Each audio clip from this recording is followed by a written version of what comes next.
Il y a 120 ans, sous l'impulsion d'un père, deux frères mirent au point une technique de projection d'images animées. Le cinématographe naquit et les spectateurs prirent le train en marche et en pleine face, dans des salles obscures qui ainsi ouvrirent une fenêtre sur la gare de La Ciotat. 120 ans plus tard, Méliès, Murnau, Wells, Truffaut et toute une foule de cinéastes ont, au cours de leurs histoires, contribué à élever ce que l'on appelle désormais le cinéma au rang d'art. Faire un bon film, une bonne série ou même maintenant une bonne web-série nécessite la réunion de plusieurs talents d'exception au sein d'une même équipe, tous responsables de divers ingrédients.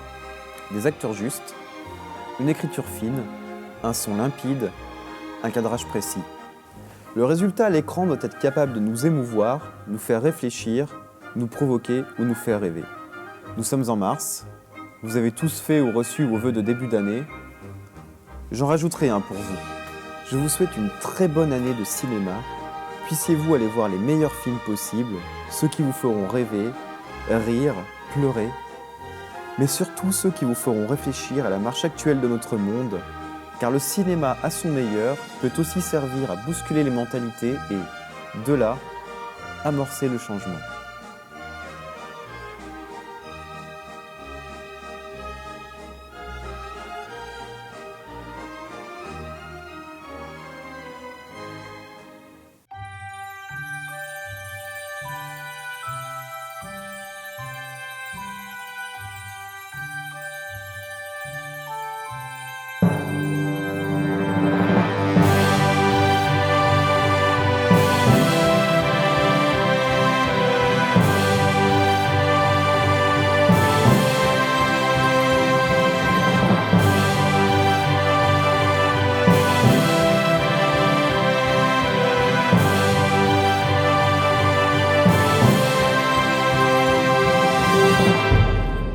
Et bonjour et bienvenue pour le retour donc de Rêve sur Toile, le retour tant attendu depuis mai 2015 si je me souviens bien. Donc pour cette nouvelle formule, j'ai envie de dire, nous sommes enfin filmés, ce qui était prévu depuis bien longtemps mais ce que nous mettons en place maintenant. Avec moi autour de la table aujourd'hui, comme d'habitude, David alias Dadou. Comment vas-tu, Francky ? Ça va bien et toi ? Ça va bien, c'est presque un an qu'on s'est pas vu. Ah oui, c'est vrai qu'on s'est pas vu depuis un an. Avec nous, ça commence bien. Avec nous, pardon, j'ai la voix qui part dans les aigus. Avec nous, Mélissa. Oui, bonjour. Alias Vesper, qui nous rejoint pour parler de quelques films comme Star Wars ou Les 8 salopards. Et donc, dans l'actualité des chroniques de Vesper, je crois que nous étions arrêtés à une vidéo sur, j'allais dire Harley Quinn, mais non, Poison Ivy. Harley Quinn, c'est ce soir. Ah voilà, donc Allez, nous sommes dimanche au moment où on enregistre. Donc voilà, allez faire un tour sur sa chaîne, donc les chroniques de Vesper sur YouTube. Donc je l'avais déjà dit la dernière fois, mais bon, c'est pas grave. Donc cette émission sera une spéciale fin 2015, puisque oui, nous n'étions pas là pour vous parler de merveilleux films comme Star Wars, comme Mad Max et autres. Donc nous avons un top 7, puisque oui, nous voulions faire un top 10, mais du coup, nous sommes tombés d'accord sur un top 7. C'est pas très grave.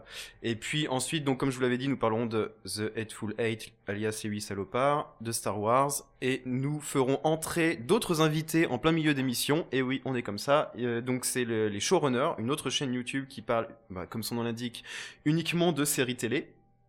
Et ils viendront parler avec nous du dernier épisode de Sherlock. Voilà. Et en dernière partie, nous ferons un hommage amoureux à David Bowie et Alan Rickman, qui nous ont quittés en début d'année. Voilà, je pense que nous pouvons officiellement lancer ce retour de Rêve sur Toile avec ce premier jingle.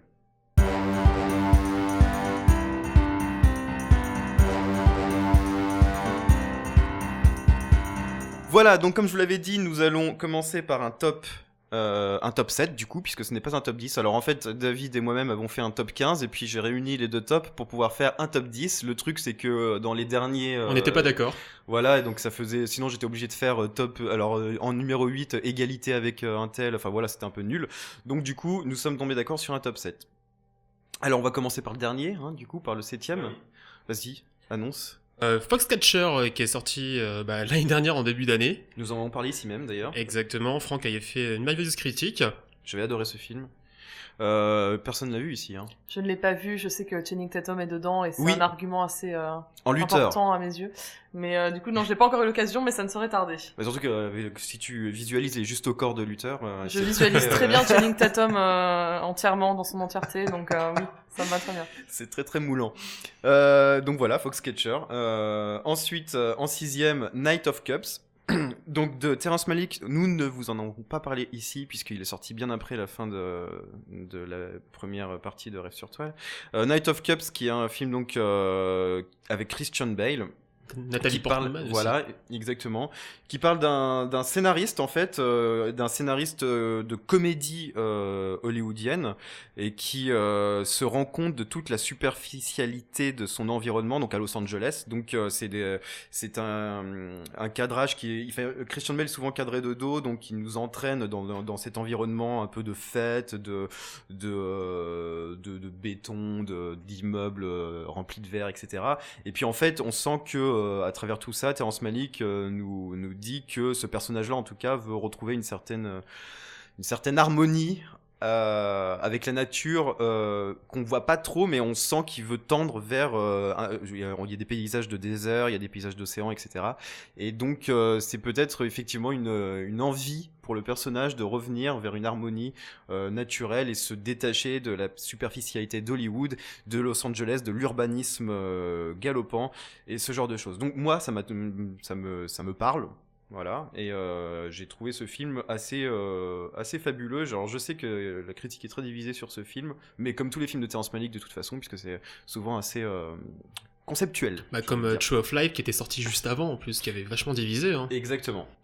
Et juste pour dire que les films de Terrence Malick depuis Le Nouveau Monde, je crois, ou celui d'avant, je sais plus, mais en tout cas, ils doivent beaucoup aussi au chef opérateur Emmanuel Lubezki, que nous retrouverons plus tard, lorsque nous parlerons du film The Revenant, donc dans l'épisode 2 de Rêve sur Toile, vous verrez. Oui. Voilà. qui signe une image sublime. Voilà. 5e. 5e, Au-delà des montagnes, que j'ai pas vu, que Franck a vu. Voilà.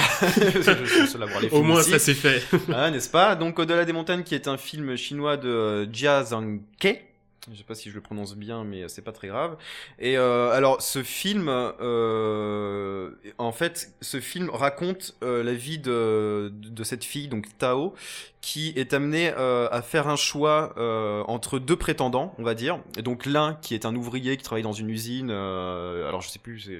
Quel genre d'usine c'est, mais enfin c'est pas très grave. Et le deuxième qui est plutôt un entrepreneur et qui va profiter un peu du capitalisme et de la mondialisation naissante en Chine. Donc du coup évidemment elle choisit par pragmatisme celui qui est le plus riche, on va dire, celui qui est amené à avoir le plus de succès dans sa vie professionnelle. Et en fait ce film donc du coup nous raconte sa vie en 3 périodes avec trois formats différents, c'est-à-dire première période on est en Super 16 je crois. Deuxième, on est en DV et la troisième, on est en HD. Voilà, donc c'est une idée très intéressante. Et en plus, alors ce film, s'il m'a touché, c'est parce que effectivement, c'est un film qui raconte une vie et qui raconte surtout les choix que l'on fait, qui peuvent amener à certaines conséquences. Du coup, là, on voit qu'elle choisit le pragmatisme, mais au final, à la fin de sa vie, est-ce que ça a été le bon choix? On se rend compte que, sans dévoiler tout le film, on se rend compte que non, puisque entre-temps, elle a eu un enfant, mais que du coup, le père est parti avec cet enfant et alors je dis sans en dévoiler tout le film, mais je dévoile finalement le film, désolé. Et pour vous dire, en fait, ça m'a tellement touché. À la fin, j'ai même versé ma petite larme sur la scène finale. Et bizarrement, hein, ça m'a rappelé ma lecture de David Copperfield de Dickens. C'est pareil, c'est un roman qui embrasse toute une vie de la naissance à la mort. Et quand on arrive à la fin de ce roman, il y a quelque chose de très émouvant de la part déjà d'avoir lu quelque chose qui est arrivé à embrasser toute une vie, et finalement c'est là ça nous pousse à réfléchir sur la nôtre, sur notre propre vie, sur les choix que l'on fait. Et du coup voilà, moi ça m'a ému aux larmes à la fin, et c'est pour ça que je le mets dans ce top 7.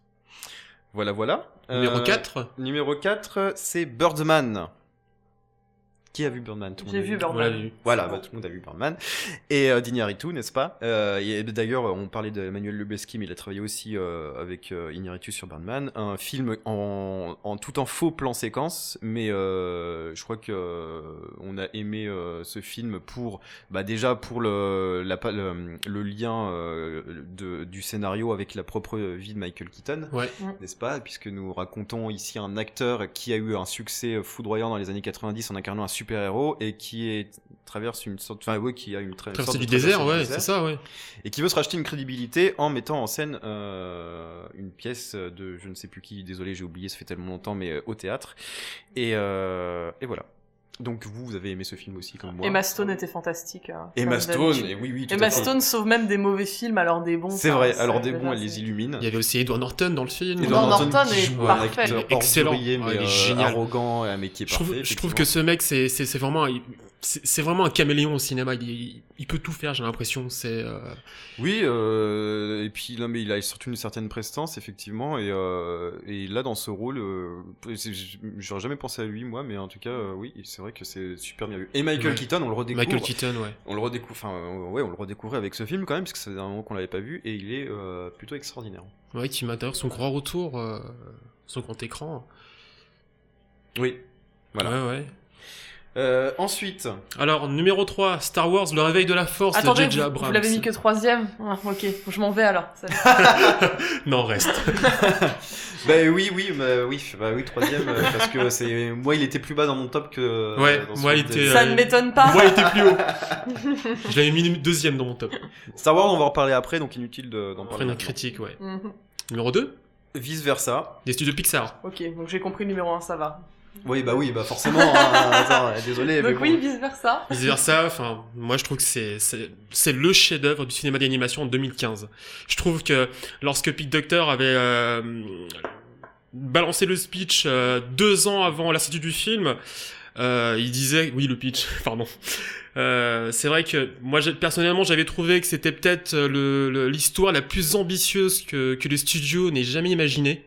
Je trouvais que c'était osé. Je trouvais que je trouve que c'est du jamais vu pour moi dans le cinéma en tout cas. Oui, après j'ai vraiment adoré vice versa. Étonnamment, je n'ai pas pleuré, ce qui est un des premiers Pixar depuis très longtemps, je n'ai pas pleuré. J'ai quand même baissé ma petite larme à la Ah, fin. Moi. j'ai eu la gorge serrée, mais aussi. je n'ai pas pleuré. Ouais.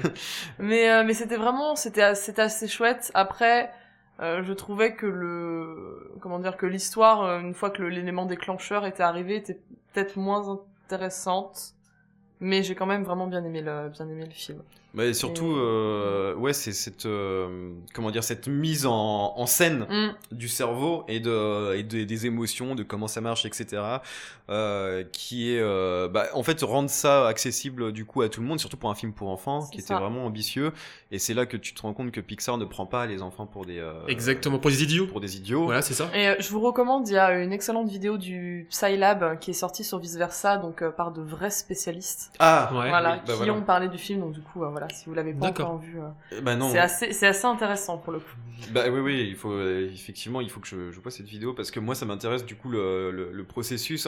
Enfin, ce qui est vraiment intéressant, c'est de voir effectivement le processus d'écriture et pour se dire à telle motion correspond tel bouton, tel jouet, enfin. Et surtout la mise en scène de tout ça, et j'ai trouvé ça vraiment très ambitieux. Et puis et c'est surtout l'histoire, c'est le passage de l'enfance à l'âge adulte, et donc ce qu'on laisse derrière soi, Comme tous les Pixar. comme tous les Pixar. Ouais, Mais Du oui, coup, là c'est de l'intérieur, et donc Mm. ce qu'on laisse derrière soi, ce qu'on abandonne, et C'est ce qu'on récupère derrière, et non, j'ai trouvé ça vraiment Et fabuleux. en plus, l'animation est vraiment très très belle. Oui. Le côté un peu crayonné des personnages, en fait, leurs traits sont pas définis. En fait, Oui. on a l'impression Oui, que c'est vrai qu'ils sont un espèce peu de petite flottants. poussière, oui, Bah, c'est c'est un ça. peu, tout autour d'eux. c'est un peu le style justement du cinéma de Pete Docter, justement, quand on regarde des films comme d'animation comme Monstres et compagnie ou Là-haut, Mm. franchement, il y a pas photo. Mais Ouais. là, vraiment, en fait, j'ai vraiment l'impression qu'ils brillent comme si ils étaient dessinés au crayon gras, en fait. Oui, c'est c'est pas vrai. très limité. Et en plus, le casting vocal, alors après, je ne l'ai vu qu'en VO, donc je ne sais pas Pareil. ce que vaut la VF, mais la VO, c'est Amy Poehler qui Exactement. joue Joy, Ouais. et ce rôle lui va à la perfection. Ah, On n'aurait pas pu. Bah dans la VF est pas mal. Je sais qu'il y Que avait c'est Charlotte Lebon qui faisait Pierre- Joie, Pierre Ninet. Pierre Ninet qui faisait Peur, Gilles Lelouch qui faisait Colère, Mais en tout cas, ouais, la VO Mélanie est vraiment Laurent. très très bonne facture. Dégoût, puis c'est qui d'autre Oh, je sais plus, mais ouais. Marie-Lou Berry qui faisait Ouais. Tristesse, voilà. Ah oui, bah oui. Voilà. Oui. Qui était, ouais, c'est une vocale français, était pas mal. Oui. Voilà. Très bien, mais C'était désolé, pas mal, c'est- le moment de flottement avec un petit signe de l'ingénieur du son, mais oui, que j'ai même pas dit que au poste d'ingé son, il y avait Monsieur Flo. Oui, parce qu'il a pas de micro aujourd'hui, donc forcément, j'avais un peu, j'avais un peu oublié, mais voilà, donc c'est notre cher Flo qui est là, derrière sa console. Que l'on remercie. Voilà, et on le remercie, effectivement. Numéro, numéro 1. Mad Max Fury Road de George Miller. Ok, c'est bon, ça me va. Voilà. Alors effectivement, aucune originalité dans ce top, hein, désolé, mais il faut dire que Mad Max Fury Road, c'est quand même la claque de l'année. Oui, c'est une suite, oui, c'est un reboot comme on veut, mais c'est pas du tout dans les canons hollywoodiens. C'est Non. vraiment George Miller, c'est un peu un punk. Il fait ce qu'il veut et là, il a vraiment pu faire bien ce qu'il veut. Et ce qui est extraordinaire dans Mad Max Fury Road, c'est que tout son scénario, et donc qui est au départ une fuite puis un retour en arrière, tout son scénario est une critique sociale mais vraiment puissante. C'est-à-dire que c'est un coup de poing dans la gueule. C'est que au bout d'un moment, le mec est en train de nous dire que nos sociétés de toute façon sont dysfonctionnelles, que c'est-à-dire que t'as des riches qui s'accaparent toutes les ressources. Donc là dans Mad Max t'as l'eau, mais aussi que c'est une société patriarcale avec cette exploitation des femmes et de leur Qui ont des rôles très précis. Voilà, que qui ont ce des soit rôles très précis. les épouses de. Les épouses, d'Immortan Joe ou Exactement. alors les femmes qui comment dire, celles qui allaitent, etc. Et voilà, exactement, celles qui accouchent, enfin voilà, Ouais. c'est qui sont qui sont un peu réduites en esclavage et bref, et même la religion aussi. Alors surtout que là, même au-delà de la religion, c'est la religion la religion des marques. Enfin, c'est-à-dire que Oui. ils font l'eau, ils l'appellent pas l'eau, mais ils l'appellent je sais plus quoi, l'Aguacola ou j'en sais Oui. rien, un truc du C'est genre. vrai. Bah, c'est-à-dire, et puis la religion aussi de matérialiste avec ses volants et ses qui sont adulés comme des dieux. Enfin voilà, en gros, sur plein d'idées comme ça de scénarios, le mec nous résume notre société actuelle, capitalisme. En l'espace de 2 heures, etc. quoi. Non mais C'est juste. c'est surtout qu'effectivement dans l'intro de Mad Max se suffit à elle-même de Fury Road. Oui. C'est-à-dire qu'il n'y a pas besoin d'expliquer en long, en large et en travers l'univers. Quelques plans suffisent, Exactement. sont assez explicites et on a déjà compris où Et est-ce t'as qu'on déjà était, compris. Et voilà. pourquoi, ce qui était critiqué et pourquoi. Voilà. Donc il y a pas besoin de plus, donc c'est efficace. Et c'est efficace. Et puis c'est surtout que ce qui est d'excellent dans le film, c'est que c'est pas un film. Finalement, c'est pas un film pessimiste sur notre société. C'est un film qui est rempli d'espoir, puisque déjà toute la première partie du film est un peu une fuite en avant. Mais au bout d'un moment, justement, ils se rendent compte que tout de ce dont on a besoin est déjà là à disposition, Oui. mais qu'il faut rétablir l'équilibre des distributions et des rapports de pouvoir. Et donc, ce que nous dit George Miller, c'est que regardez où vous vivez, dans quel monde vous vivez, tout est à disposition, mais il faut juste virer ceux qui se gavent et qui prennent tout le pouvoir. Et donc c'est un film, Mad Max Fury Road est un film très politique. Il paraît pas comme ça, mais enfin, quand on creuse, c'est un film très furieusement politique. Ah oui. Oh, quelle excellente transition avec Bien joué. Furiosa. Merci. Et donc Furiosa, qui est un personnage qui supplante même Max, qui est très couillu de la part de George Miller, parce qu'il s'est quand même fait critiquer là-dessus par des arriérés. Voilà. Tom Hardy se contente de dire son nom et de faire des vieux bruits de bouche. Exactement. Pendant 2 ans, Tom Hardy qui succède à bien Mel Gibson d'ailleurs. Mais pour le bien du film, oui. Voilà, et donc du coup, non, Charlize Theron est encore plus fantastique que d'habitude. Je trouve déjà que c'est une excellente actrice. Voilà. Mais là, pour le coup, je le dis et je le répète à chaque fois que j'en ai l'occasion, Furiosa est l'un des meilleurs personnages féminins de 2015 déjà haut la main. Oui. Avec Rey, donc on en reparlera tout à l'heure pour Star Wars, et avec Jessica Jones. Oui. Et pour le coup, est même l'un des meilleurs personnages principaux de films d'action de ces dernières années.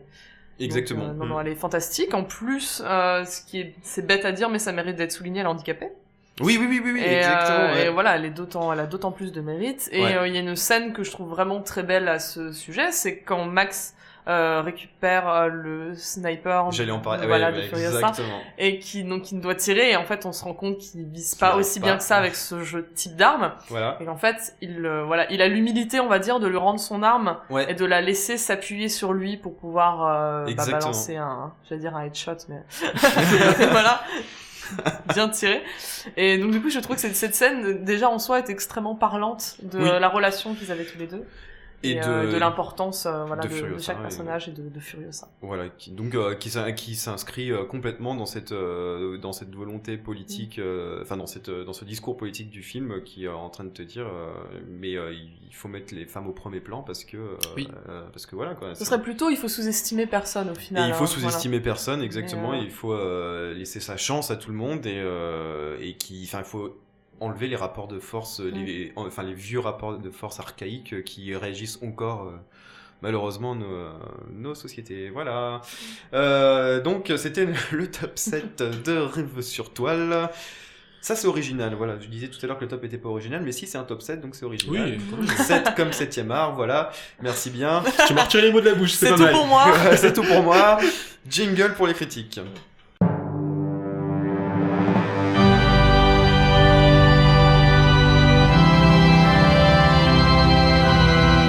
Voilà, donc nous allons passer aux critiques de deux films que nous avons ratés, mais qui étaient quand même deux films importants, Incontournable. Hein. incontournables, voilà. Alors, j'ai dit que c'était un spécial fin d'année 2015, mais c'est vrai que Les 8 salopards est quand même sorti début 2016. Mais c'est pas Aux grave. États-Unis, il est sorti fin 2015. Il est sorti Ah, à Noël voilà. aux États-Unis. Voilà. Il est sorti à Donc, Noël. j'étais Donc quand ça même- marche, t'inquiète pas. Ça marche. C'était Allez. le plus beau mois de décembre qu'on ait eu Oui. depuis de très longues années. Ah bah, avec le retour tant attendu de Star Wars épisode 7. Alors, on en a parlé ici.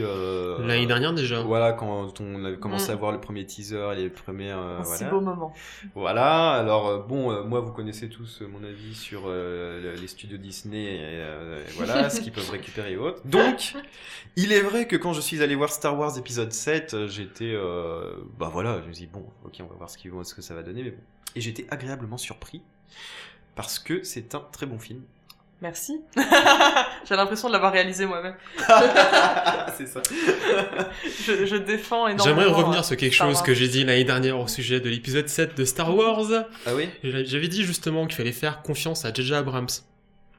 Non, mais c'est pas J.J. Abrams qui m'inquiète. Oui, on sait très bien que c'est Disney qui te dérange derrière, tous les actionnaires de Disney bien évidemment, mais ce que je veux dire c'est que quand j'avais expliqué que le fait que Disney, Lucasfilm et Kathleen Kennedy, qui est aujourd'hui la présidente de Lucasfilm, lorsqu'ils avaient décidé justement de choisir Abrams, je me suis dit, le choix pour moi il était évident parce que j'avais expliqué que lorsqu'on revoit les deux premiers Star Trek, c'est vrai que le gars, il avait expliqué qu'il connaissait absolument rien justement de la fameuse série qui était sortie dans les années 60-70, je crois. Star Trek. Ouais. Ouais, Star Trek, c'est ça. Mm.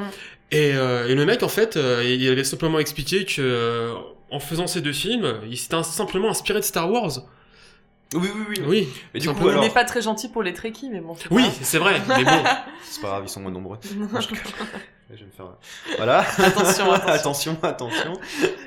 Mais non, mais du coup, effectivement, Star Wars 7 était... Bon, alors, du coup, pour rien vous cacher, je l'ai vu 7 fois, donc je sais de quoi Ah. je parle. Pas mal. Voilà, c'était la symbolique était très Eh oui. forte. Bah, je l'ai vu je 3 l'ai vu fois, du moi. coup le jour de sa sortie.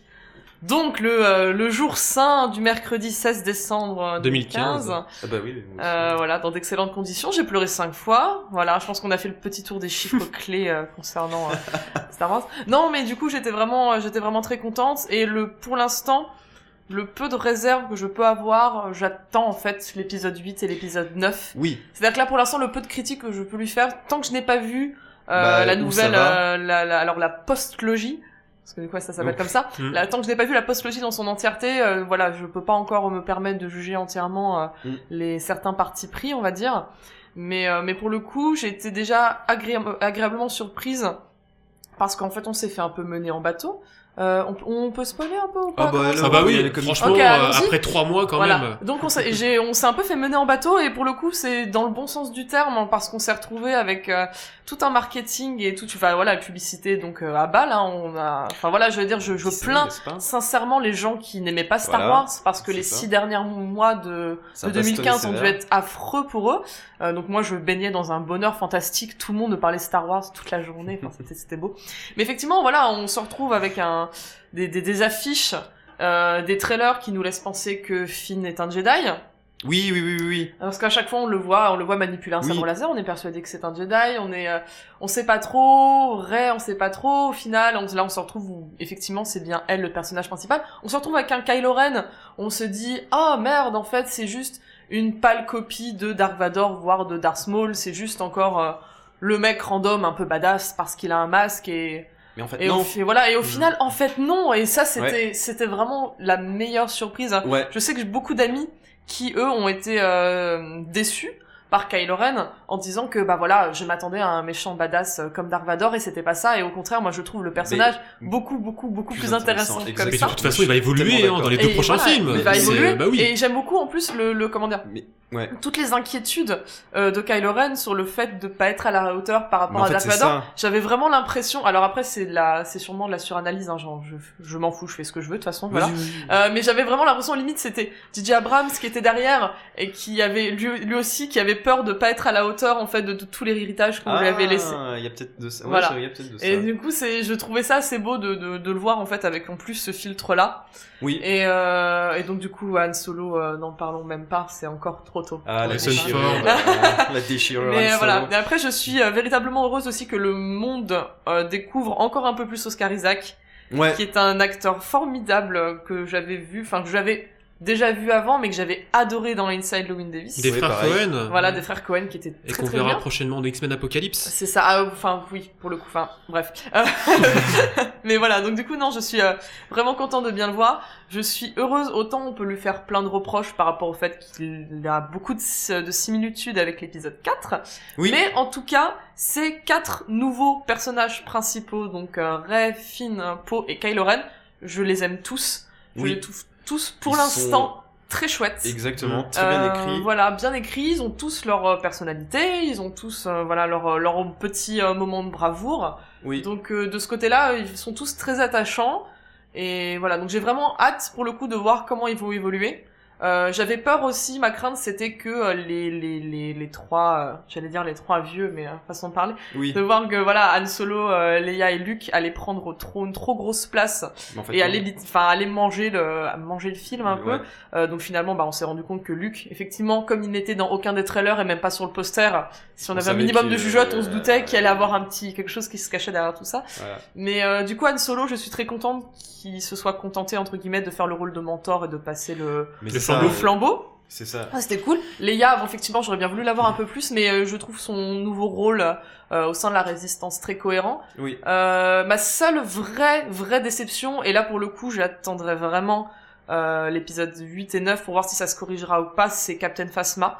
Parce que j'en attendais énormément. Je pense que si le personnage avait été incarné par quelqu'un d'autre que Gwendoline Christie, on en aurait beaucoup moins parlé et que du coup on aurait juste vu enfin voilà, on aurait entendu une voix de femme vite fait dans une armure et c'était fini. Mais là, le problème de Gwendoline Christie, c'est que Phasma, on s'attendait à ce que ce soit un Boba Fett au féminin un peu. Au final, elle finit dans une poubelle, elle est vite évacuée, c'est très triste. Voilà, le truc c'est qu'on aurait dû avoir Phasma. On aurait dû voir Phasma combattre Finn, c'est elle qui aurait dû le traiter de traître et avec la fameuse matraque hyper badass, c'est elle qui aurait dû être là en fait, je pense. Ça lui aurait donné un plus gros rôle parce qu'au final on la voit au début, elle fait pas grand chose et voilà, elle finit dans une poubelle. Elle a une armure très classe, mais au final voilà, tout le monde aime Gwendoline Christie, donc du coup pour son rôle dans Game of Thrones, si on s'attendait vraiment à voir un personnage méchant, femme, badass, hyper développée et tout, mais au moins pas trop ridicule, et au final je trouvais qu'elle avait l'air plus ridicule qu'autre chose, donc on verra. Effectivement pour la suite. C'est ma grosse réserve au niveau des personnages. Après au niveau du scénario, on verra. Mais pour le coup, voilà, le reste, je suis assez confiante et effectivement, Ray, donc voilà, après, je vous laisse la parole parce que du coup, voilà. Mais Ray est formidable. Bah, moi, c'est vrai qu'il y a, comment dire, c'est vrai qu'il y a beaucoup de gens, justement, qui ont critiqué ce film, disant que, justement, qu'il ressemble beaucoup, justement, au Nouvel Espoir. Ils disaient, justement, mais quel est l'intérêt de refaire la même chose? Et en fait, alors, je crois que c'est peut-être 2-3 semaines après la sortie du film, je crois, Abrams avait accordé une interview, je sais plus, à quelques journalistes.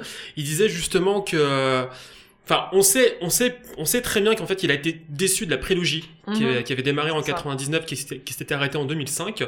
Il avait expliqué comme quoi il a voulu revenir en arrière pour mieux repartir par la suite. Non, mais en plus, j'ai envie de dire, Star Wars n'est qu'une histoire de répétition. Mais oui. Constamment. Déjà ça. Ce sont que des histoires de générations qui agissent par miroir par rapport aux autres. En fait, ce film, ce que raconte ce film et le projet du film, c'est un énorme passage de relais. Que ce soit dans le film, que ce soit à l'extérieur du film. Puisque c'est les parents qui vont emmener leurs enfants, voilà. Et puis dans le film, ce sont les jeunes qui reprennent la lutte des vieux. Exactement. Et donc, du coup, qu'il soit construit en miroir avec le premier épisode sorti, en fait, c'est totalement cohérent, du coup. Même si on peut demander plus d'originalité, ce qui sera sûrement fait par la suite. C'est ça. Mais là, donc, du coup, c'est pour, en tout cas, reprendre la main sur ces histoires-là. Je trouvais que c'était vraiment cohérent et que du coup ça donne une ampleur à ce passage de relais qui est, moi je trouve très intéressante, qui est en fait, quand tu regardes la vision d'ensemble, c'est même assez émouvant que ce soit en plus J.J. Abrams qui soit fan et qui reprenne le bébé, c'est aussi un passage de relais quand même, hein, de Lucas à un jeune fan, on va dire, et voilà. Après les personnages, les 4 nouveaux personnages sont formidables. Rey, elle est c'est un personnage magnifique.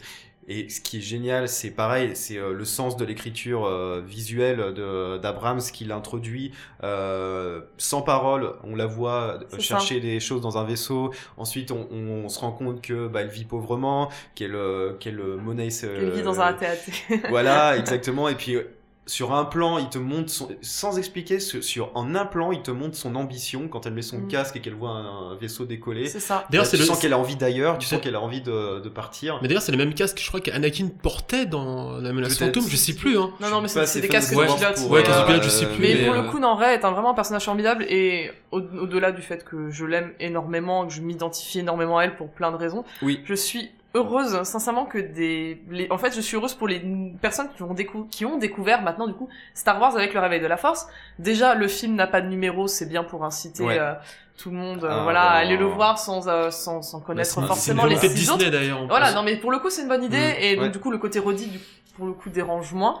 Donc, je suis très contente aussi de moi me dire, je suis allée voir Star Wars en tant que grosse fan depuis de très longues années, et de me dire que j'ai des amis qui n'avaient jamais vu Star Wars, qui sont allés le voir, qui sont tombés sous le charme d'Adam Driver, ça existe.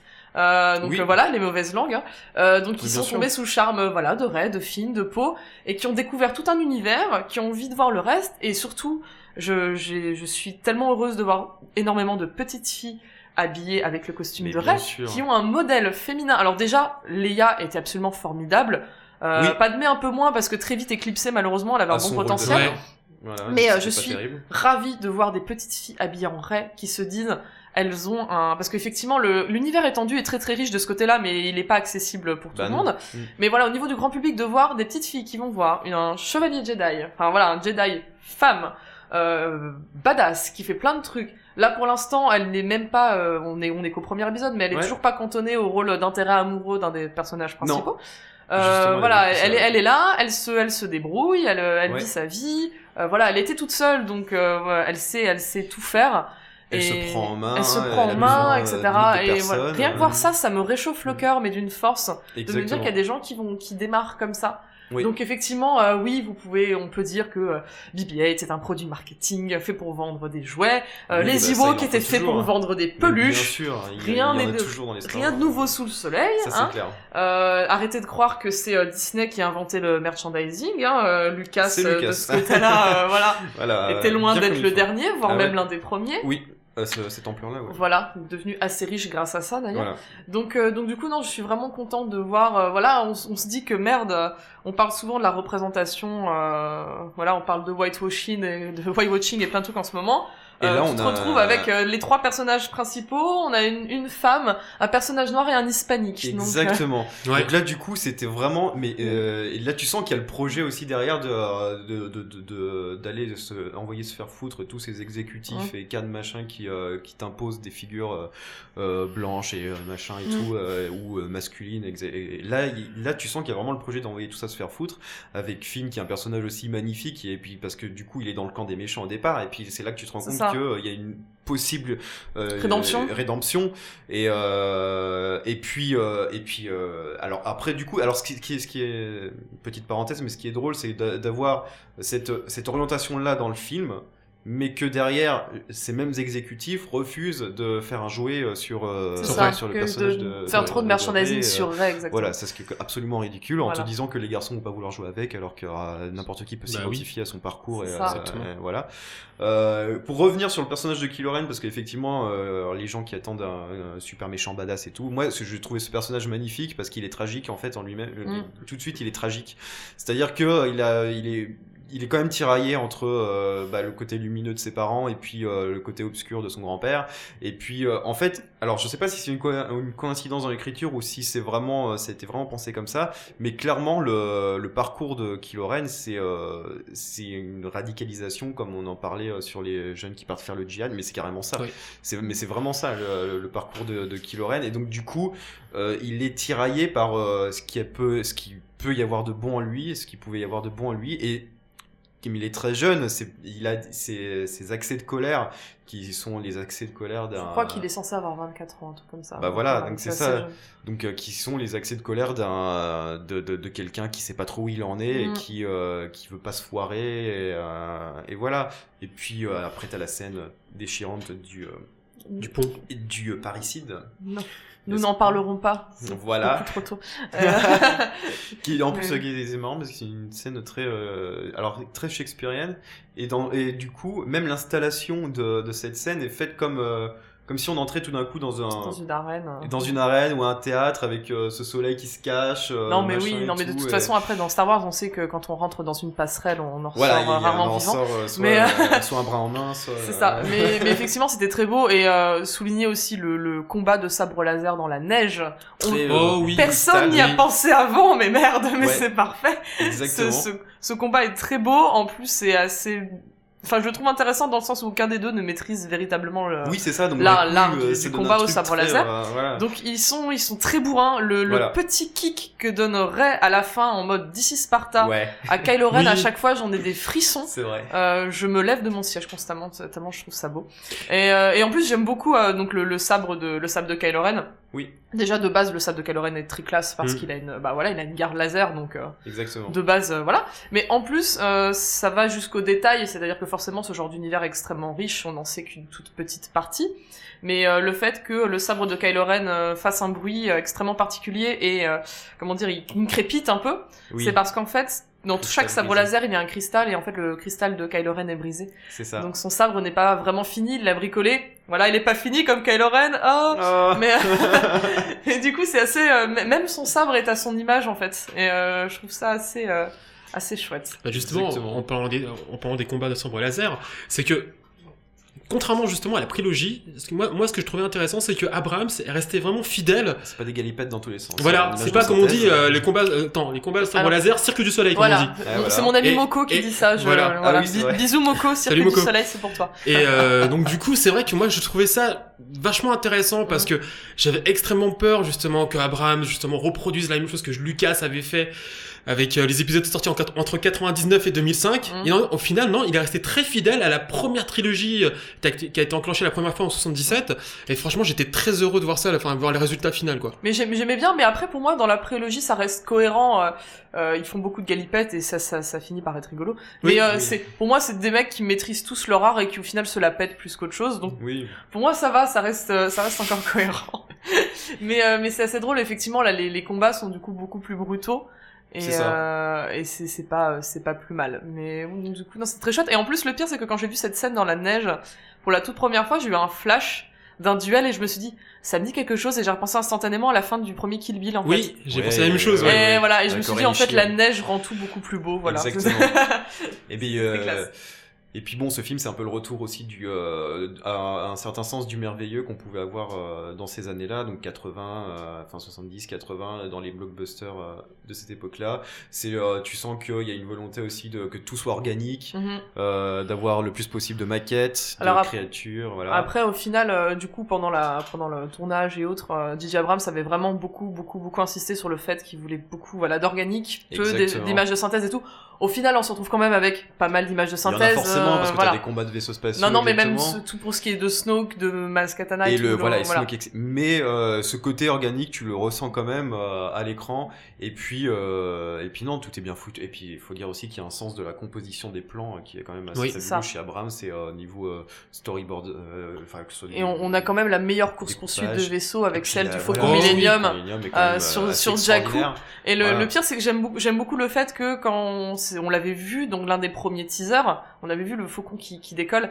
Et à l'époque, forcément, je m'étais dit que c'était Han Solo qui était aux commandes et savoir qu'en plus, c'était ben même pas voilà. lui qui pilotait. Eh ben non, Voilà. C'était Ray. C'était vrai. Et je Ouais. trouvais ça encore plus chouette. Mais Pour bien le sûr. coup, c'était vraiment, totalement. c'était vraiment très sympa. Et donc, du coup, en plus, le Ray qui a le meilleur thème de l'épisode 7. Ah, le Voilà. film Oui, de qui est John magnifique, Williams. Voilà, d'ailleurs, parce que oui. du coup, voilà, Ouais. le John Williams. de John Williams. En fait, j'avais un peu peur au début parce que j'étais très contente que Qu'il J.J. revienne. Abrams fasse appel à John Williams. Mais J.J. Abrams c'est assez connu pour pas trop mettre en avant la musique et plus les effets sonores en fait. Oui, c'est vrai. Et ça s'entend beaucoup au début du film, vraiment quand il arrête. Ouais. Le laser, c'est vraiment, ça s'entend, Oui, c'est Oui, tu le impressionnant. ressens, ouais. On le ressent en plus du coup, je l'avais Voilà. vu aussi en IMAX et tout, donc vraiment Ouais. on en sent le gros boom. Et effectivement, la première fois que j'ai vu le film, j'ai plus tiqué sur en fait la entre guillemets redite des thèmes que je connaissais déjà. En fait, voilà, dès que j'entendais le thème de la force et tout, Forcément. ouais. j'étais très contente, mais j'avais pas trop fait attention à la BO. Et en fait, je l'ai réécouté à part, toute seule, avant de revoir le film. Et effectivement, là, j'ai vraiment fait attention, et je ne suis pas la seule, en fait, à voir, certains ont été peut-être un peu déçus, mais au final, parce qu'ils, voilà, ils ont plus été absorbés, effectivement, par les effets sonores, plus Oui, que c'est par la ça, musique. ouais. Et au final, on se rend compte qu'il y a des thèmes qui sont fantastiques dans Ouais. dans Je suis cet épisode d'accord. 7. Donc voilà, le thème de Rey, qui est, voilà, l'un de mes thèmes préférés de tous De les, tous les- Star Wars confondus. Voilà, bah après, mon classement est très bête, hein. Il y a le thème de la Force, il y a Duel of the Fates et celui-là. Sinon, il y a la Marche de la Résistance, Ah oui. qui est folle, qui vraiment me donne envie de partir en guerre contre tout ce que Allez. je veux. Mais voilà, non mais la Marche de la Résistance, c'est vraiment génial. Et donc, du coup, le thème final du Jedi Steps. Alors voilà, Hmm. ça aussi, cette scène finale Voilà. de toute façon pour moi est très représentative du point de vue de cinéaste de J.J. Abrams. C'est-à-dire qu'au bout d'un moment sur cette scène qui aurait été tournée de façon très plan-plan chez d'autres ou avec un monologue de fin, avec une explication finale et tout, là il fait il a les couilles de faire une scène complètement muette, d'avoir juste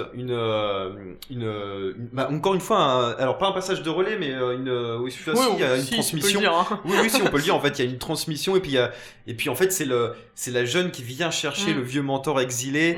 Moi, je trouve que Mark Hamill est fantastique dans ce regard entre eux. C'est la seule chose qu'il fait, mais oui, il est Mais c'est la fantastique. seule chose qu'il fait, mais ouais, mais c'est ça parce que tout passe par son regard. Tu sens qu'il a tout ce qu'il a vécu, tu le sens dans son regard, et puis tu sens qu'il hésite.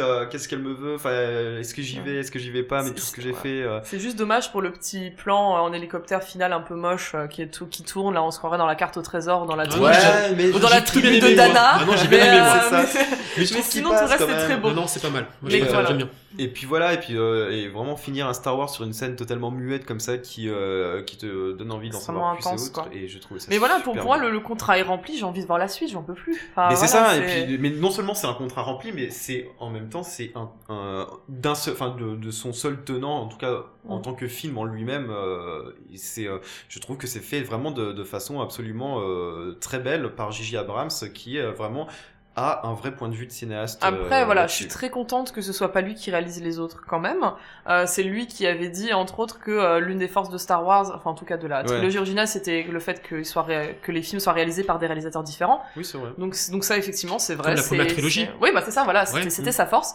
Et donc, du coup, c'est lui qui avait dit, alors même si après, il l'a regretté pour l'épisode 8, parce que finalement, il avait envie, mais que c'était intéressant, donc du coup, d'avoir d'autres réals derrière. Et aussi, j'adore J.J. Abrams, mais en fait, il a tendance à tomber dans la nostalgie à balle. Voilà, on le sait, il a fait Super 8, il a fait même forcément, Star Wars. Ouais. Et je me dis que s'il avait réalisé toute la postlogie lui-même, peut-être qu'on serait trop resté... Dans ce quelque serait peut-être chose été de- trop... ouais, enfin, j'allais dire trop incestueux. nostalgique. trop, Vous voyez ce que je veux dire, c'est horrible ouais. comme Mais terme. d'ailleurs, Abrams reste voilà. quand même à la production. Hein. Oui, mais de toute Ouais. façon, il reste quand même là, Ah oui, effectivement, il guette. Ouais. Et donc, du coup, de toute façon, c'est lui et Kajdan qui ont, si je dis pas de bêtises, hein, normalement, mais c'est lui et Kajdan qui ont réalisé le scénar de toute façon de toute la trilogie. Et donc, mais il laisse quand même libre choix, donc du coup, à ses nouveaux réalisateurs, donc du coup, Ryan Johnson Et Colin et Trevorrow. Colin Jurassic World, film de merde, Trevorrow. Donc, on verra bien ce que ça donne. Effectivement. Voilà, mais je suis curieuse. Et ben voilà, je pense que tout le monde a aimé Star Wars ici, c'est génial. Oui. Et nous sommes très en retard, mais c'est pas très grave. Nous allons pouvoir passer sur les 8 salopards. Le nouveau Tarantino qui, j'ai l'impression, a parfois été mal compris par la critique. Ah, il a été divisé, c'était divisé. Hein. Ouais. C'est les gens. Voilà. Alors en plus, qui a bénéficié d'une sortie un peu particulière en 70 mm avec entracte, donc à l'ancienne, quoi, avec ouverture Ouverture et entracte. entracte. Donc comme on pouvait le voir, il y a quelques décennies. Oui, monsieur l'ingé-son, effectivement, il y avait un entracte en plein milieu. Et le film était plus long de 8 8 minutes, 7 ou 8 minutes. Et en plus, le film était plus long d'une minute, Mm. donc on approchait des 3 heures avec ce nouveau film de Tarantino, mais ce qui n'est pas forcément plus long que Django Non. Unchained, ou Mm. voilà. Moi, personnellement, j'ai adhéré à ce film-là. Mhm. Moi aussi. Ouais, ouais. Moi aussi. Voilà. Et donc, du coup, j'ai Ouais. eu la chance aussi de le voir en votre compagnie. Ah d'ailleurs. bah oui, En- exactement, En nous étions 70 ensemble. mm. Au Gaumont Marignan, sur les Champs-Élysées d'ailleurs. Et voilà, exactement. Bah, en fait, c'était effectivement il est resté 2 semaines au Gaumont Marignan ouais. et après, ça changeait de cinéma. Et c'était, bah, du coup, forcément, c'était le premier film que je voyais en 70 mm de ma vie. pareil. Donc, c'est Pareil, ouais. très beau. C'est Là, très beau, ouais. effectivement, ça, on comprend, en fait. Bah oui, oui. Ça envoie. Et effectivement, avec l'entracte est placé à un moment absolument superbe. Donc, pour ceux qui Bah, ne qui l'auraient est pas vu, parfait. en 70 mm, il est placé juste après le fantastique monologue de Samuel L. Jackson. Donc, tout le monde sait Exactement. de quel moment je parle. Exactement. Et donc du coup, voilà, l'ouverture était très très chouette. Et effectivement, donc grosse fan de Tarantino que je suis, je n'ai pas été déçue. Non. Effectivement, la première partie avant l'entracte, je me suis dit c'est bizarre, j'ai l'impression qu'il s'est assagi. D'habitude, il garde un espèce d'équilibre Oui. entre la parlotte et l'hémoglobine. Voilà, Et l'action, là, il y quoi. avait beaucoup de parlotte, mais quasiment pas d'hémoglobine. Et je me suis dit, mais que C'est s'est-il ça. passé, Quentin, tu vieillis? Et en fait, non, il s'est rattrapé sur la fin. Ah oui, parce que du coup, Mais c'était il très installe totalement son huis clos au cours de cette première Mm. partie. Mais vraiment, et puis tu sens la jubilation dans l'écriture parce il aime faire parler ses personnages, mais surtout il aime l'installation théâtrale. Donc il prend des genres qui théâtralise dans son cinéma pour ensuite les déconstruire. Et ce huis clos au sein de l'auberge, il est formidable parce que en plus la mise en espace qui est totalement pareil jouissive. Il refait la guerre de sécession en plein milieu d'une auberge. C'est ça. Voilà. Et puis c'est surtout qu'il passe dès l'intro sur de grands espaces totalement blancs et enneigés à resserrer ça déjà dans une diligence et ensuite dans l'auberge. Effectivement, en deuxième partie, en plus la deuxième partie qui l'ouvre lui-même en voix off C'est ça. en disant regardez, nous avons passé un quart d'heure machin, enfin je sais plus comment Il fait un petit exactement. résumé en fait. Ouais, Mais ouais, c'est-à-dire que voilà, il fait un petit, mais il joue lui-même avec tous les outils de l'écriture scénaristique pour ensuite la deuxième partie est une espèce de changement de point de vue pour qu'on sache ce qui s'est passé, comment ça s'est passé, les jaillissements de la violence, etc. Et au final, on se rend compte qu'il y a que Tarantino qui est capable de faire jouer Oui. Samuel L. Jackson de manière aussi fantastique. Ouais. Mais voilà, Mais ouais, voilà. c'est C'est ça. vraiment en fait, entre-temps, on voit des films de Samuel L. Jackson tout seul. On Et se là, dit, tu te dis, il est bien, surtout quand là, ces voilà. derniers temps, on a eu beaucoup de Nick Fury au final. Ah putain, ouais. Pas grand chose d'autre, mais Ouais. bon, j'aime beaucoup Nick Fury, mais y a pas de souci. Mais du coup, voilà, et là, on le retrouve là, on s'est dit, C'est vrai que quand même. C'est vrai qu'il est génial, Et ce du mec. coup, en plus, le lendemain, j'ai eu l'occasion d'aller revoir Pulp Fiction au cinéma. Ah, parce oui, qu'il y a eu voilà. il y a eu un excellent site Tarantino au cinéma Les Fauvettes, à Paris. Oui. Et donc, du coup, j'ai revu Pulp Fiction, qui est mon film préféré. Oui. Et effectivement, cette symbiose entre les deux est tellement parfaite et ça Ouais. se ressent. Effectivement, voilà, le monologue de Samuel L. Jackson est vraiment l'un des gros points forts Et des gros morceaux du du film. film. Tim Ross, encore une fois, est fantastique. Il est Il a un génial. accent délicieux. Mais voilà. bien sûr, On sent qu'il s'amuse énormément. Michael Et Madsen puis, qui est absolument Michael Madsen qui, comme d'habitude, génial. fait Tim toujours Ross des qui rôles a- à la Kill Bill. Voilà. Hein, Oui, c'est- alors Michael Ouais, Madsen, ouais. c'est- voilà. Tim Ross qui est un rôle assez proche de Christophe Waltz d'ailleurs. Oui, dans Django, cette ouais, façon carrément, d'incarner. ouais, carrément. Voilà. C'est- Un peu, ça peut prêter même à confusion. Pour Oui, le coup, oui, hein. au départ, ouais, exactement. Et puis, Il y a Kurt Russell aussi. Kurt dans le film. Russell, Kurt Russell, voilà, qui qui explose une vraie guitare de musée d'ailleurs. Oui. Oui, Voilà. ça c'était pas très bien. Voilà. Mais oui, non, mais c'était. Et n'oublions pas Channing Tatum. Et j'ai- Le fameux. On se retrouve avec des. Exactement. Je vois des films au cinéma, il y a Channing Tatum qui est là, j'ai Et rien Channing demandé. Tatum partout, c'est pas possible. Mais du coup, qui lui aussi était assez drôle. Oui. Rôle assez court d'ailleurs. Oui, mais Mais bon. assez marquant. Et alors, pardonnez-moi, j'ai oublié le nom de l'actrice qui joue le personnage Jennifer principal. Connelly. Merci. Non. Non. C'est Jennifer Jason Jennifer- Leigh. Jason Lee. Bon. Jason Leigh. Ah non, voilà. Connelly c'est l'autre, pardon. Voilà. Ouais. Jennifer Jason Leigh qui était très Qui est chouette. fabuleuse. Qui Bien fait rire. joue son personnage à la Mais, perfection. ouais. tête Qui a à été claque. nommée aux Oscars d'ailleurs. Et alors, étonnamment, c'est pas elle que j'aurais nommée aux Oscars si je devais choisir quelqu'un Oui, de It's Too ouais, Late. bah pareil. Mais voilà, elle était vraiment très chouette et donc du coup non, c'était un bon point Ouais. positif. Et d'ailleurs, alors ce qui est drôle, c'est que Tarantino a été bizarrement accusé de misogynie sur Qu'elle ce se faisait film-là. frapper Hein? parce qu'elle se faisait frapper. Parce qu'elle se fait régulièrement Oui. frapper, exactement. Kurt Bon, Russell. alors déjà, quand on accuse Tarantino de misogynie, j'ai l'impression on occulte volontairement toute sa filmographie, puisque Non mais c'est comme quand on l'accuse d'être raciste au bout d'un moment. et voilà, Oui, exactement, ouais, bah oui. parce que Tarantino a quand même écrit de magnifiques rôles féminins. Non. Bah, quand on repense à Uma Thurman dans Kill Bill. Bah, voilà. Et puis surtout que le projet aussi de ce film-là, Les 8 salopards, c'est de dire quand même au bout d'un moment que il n'y a pas de un tel est mieux qu'un tel. Enfin, C'est ça. Ils sont l'humain, tous au même voilà, rang, et exactement. quand tu peux être une ordure, mais tout le monde est au même niveau, que tu sois une femme, un noir, un hispanique ou un blanc, ou un aristo ou machin. Voilà, vieux jeune machin, tout le monde est une ordure potentielle, donc voilà, tout le monde a égalité là-dessus. Donc j'ai pas tellement compris ça. Ensuite, j'ai l'impression, il y a certaines critiques qui accusaient Tarantino de faire une parodie de Tarantino, alors que moi j'ai trouvé que c'est pas du tout. Je pense que les gens ont tendance à confondre en fait un style et. Ouais, exactement. Ouais, alors que là, au contraire, là, Tarantino s'inscrivait dans la suite logique de sa filmographie en reprenant presque tous les codes, presque tous les outils, toute sa grammaire, en tout cas narrative, qu'il a utilisé par ailleurs, mais pour faire une espèce de film somme en fait et de peut-être orienter sa filmographie vers autre chose. Je sais qu'il parlait aussi de sa volonté de faire du théâtre. Mais du coup, je suis vraiment très contente parce que à la base, on se souvient tous que Hateful Eight, le scénario avait été fuité et que fuité et donc Tarantino avait dit qu'il voulait pas le réaliser et qu'il a fini par le faire quand même. Donc bien je suis sûr. content qu'on n'ait pas été privé de ce film-là. de ce film. Effectivement, été après, voilà, il y a plein de gens qui parlaient au niveau des inspirations de Sting et tout. De James Carpenter, voilà, ouais. Clos dans et la neige. effectivement, Le grand silence aussi. Voilà. C'est justifié, mais c'est vraiment pour moi un très bon Tarantino. Mais c'est vrai qu'il y a beaucoup de gens qui ont été déçus par le film parce que le problème, c'est que beaucoup de gens s'attendaient à un nouveau Django, justement, un remake des 7 mercenaires. Voilà, le projet était totalement différent. Non, c'était vraiment différent. C'est vrai que là, on s'approche plus du film d'horreur. Alors il y a un côté, c'est vraiment le un côté passage, clos, angoissant vite fait. Parce qu'en fait, le western, surtout c'est vraiment du paranoïaque, toile de en fait. fond, en fait. Oui, mais c'est le côté effectivement paranoïaque sur lequel on peut rejoindre The Thing, justement, de savoir qui est vraiment le traître. Dans The Thing, c'est ça. Et voilà, c'est là que ça rejoint un peu le film d'horreur. Mais là, vraiment, tout le projet du film, c'est laisser les personnages vivre, en fait. C'est vraiment laisser les personnages vivre, parler, s'entretuer ensuite à la fin, et du coup ça déjoue les attentes des spectateurs, puisque effectivement, quand on se dit un western, on imagine les grands espaces et machin, et puis les duels, etc. Non, mais là, non. Imagine le soleil, le sable, etc. Mais là, non. Le foin qui passe, qui roule devant l'écran. Voilà. Mais pas du tout. Là, il te fait ça dans une auberge. C'est pas que ça. Et c'est pas que ça, effectivement. Et puis, c'est comme quoi un genre ne peut être qu'une toile de fond pour ensuite raconter autre chose. Voilà, donc The Hateful Eight de son nom original, on a adoré ici.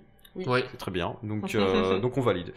Voilà, on est déjà à presque 1 heure d'émission. Je vais me faire taper dessus. Parce que ensuite, là maintenant, nous devons parler de séries télé. Et donc du coup, nous allons lancer un petit jingle. Et moi, je vais faire rentrer mes invités et passer le relais. Donc Mel va du coup passer le relais. Je vous quitte. Voilà, Merci beaucoup, Mel nous Mélissa. quitte. Et Elle nous voilà. fait un Mais au je serai revoir. avec vous par la pensée. Exactement. Et puis dans l'épisode d'après aussi. Voilà, je tease. Allez, Jingle.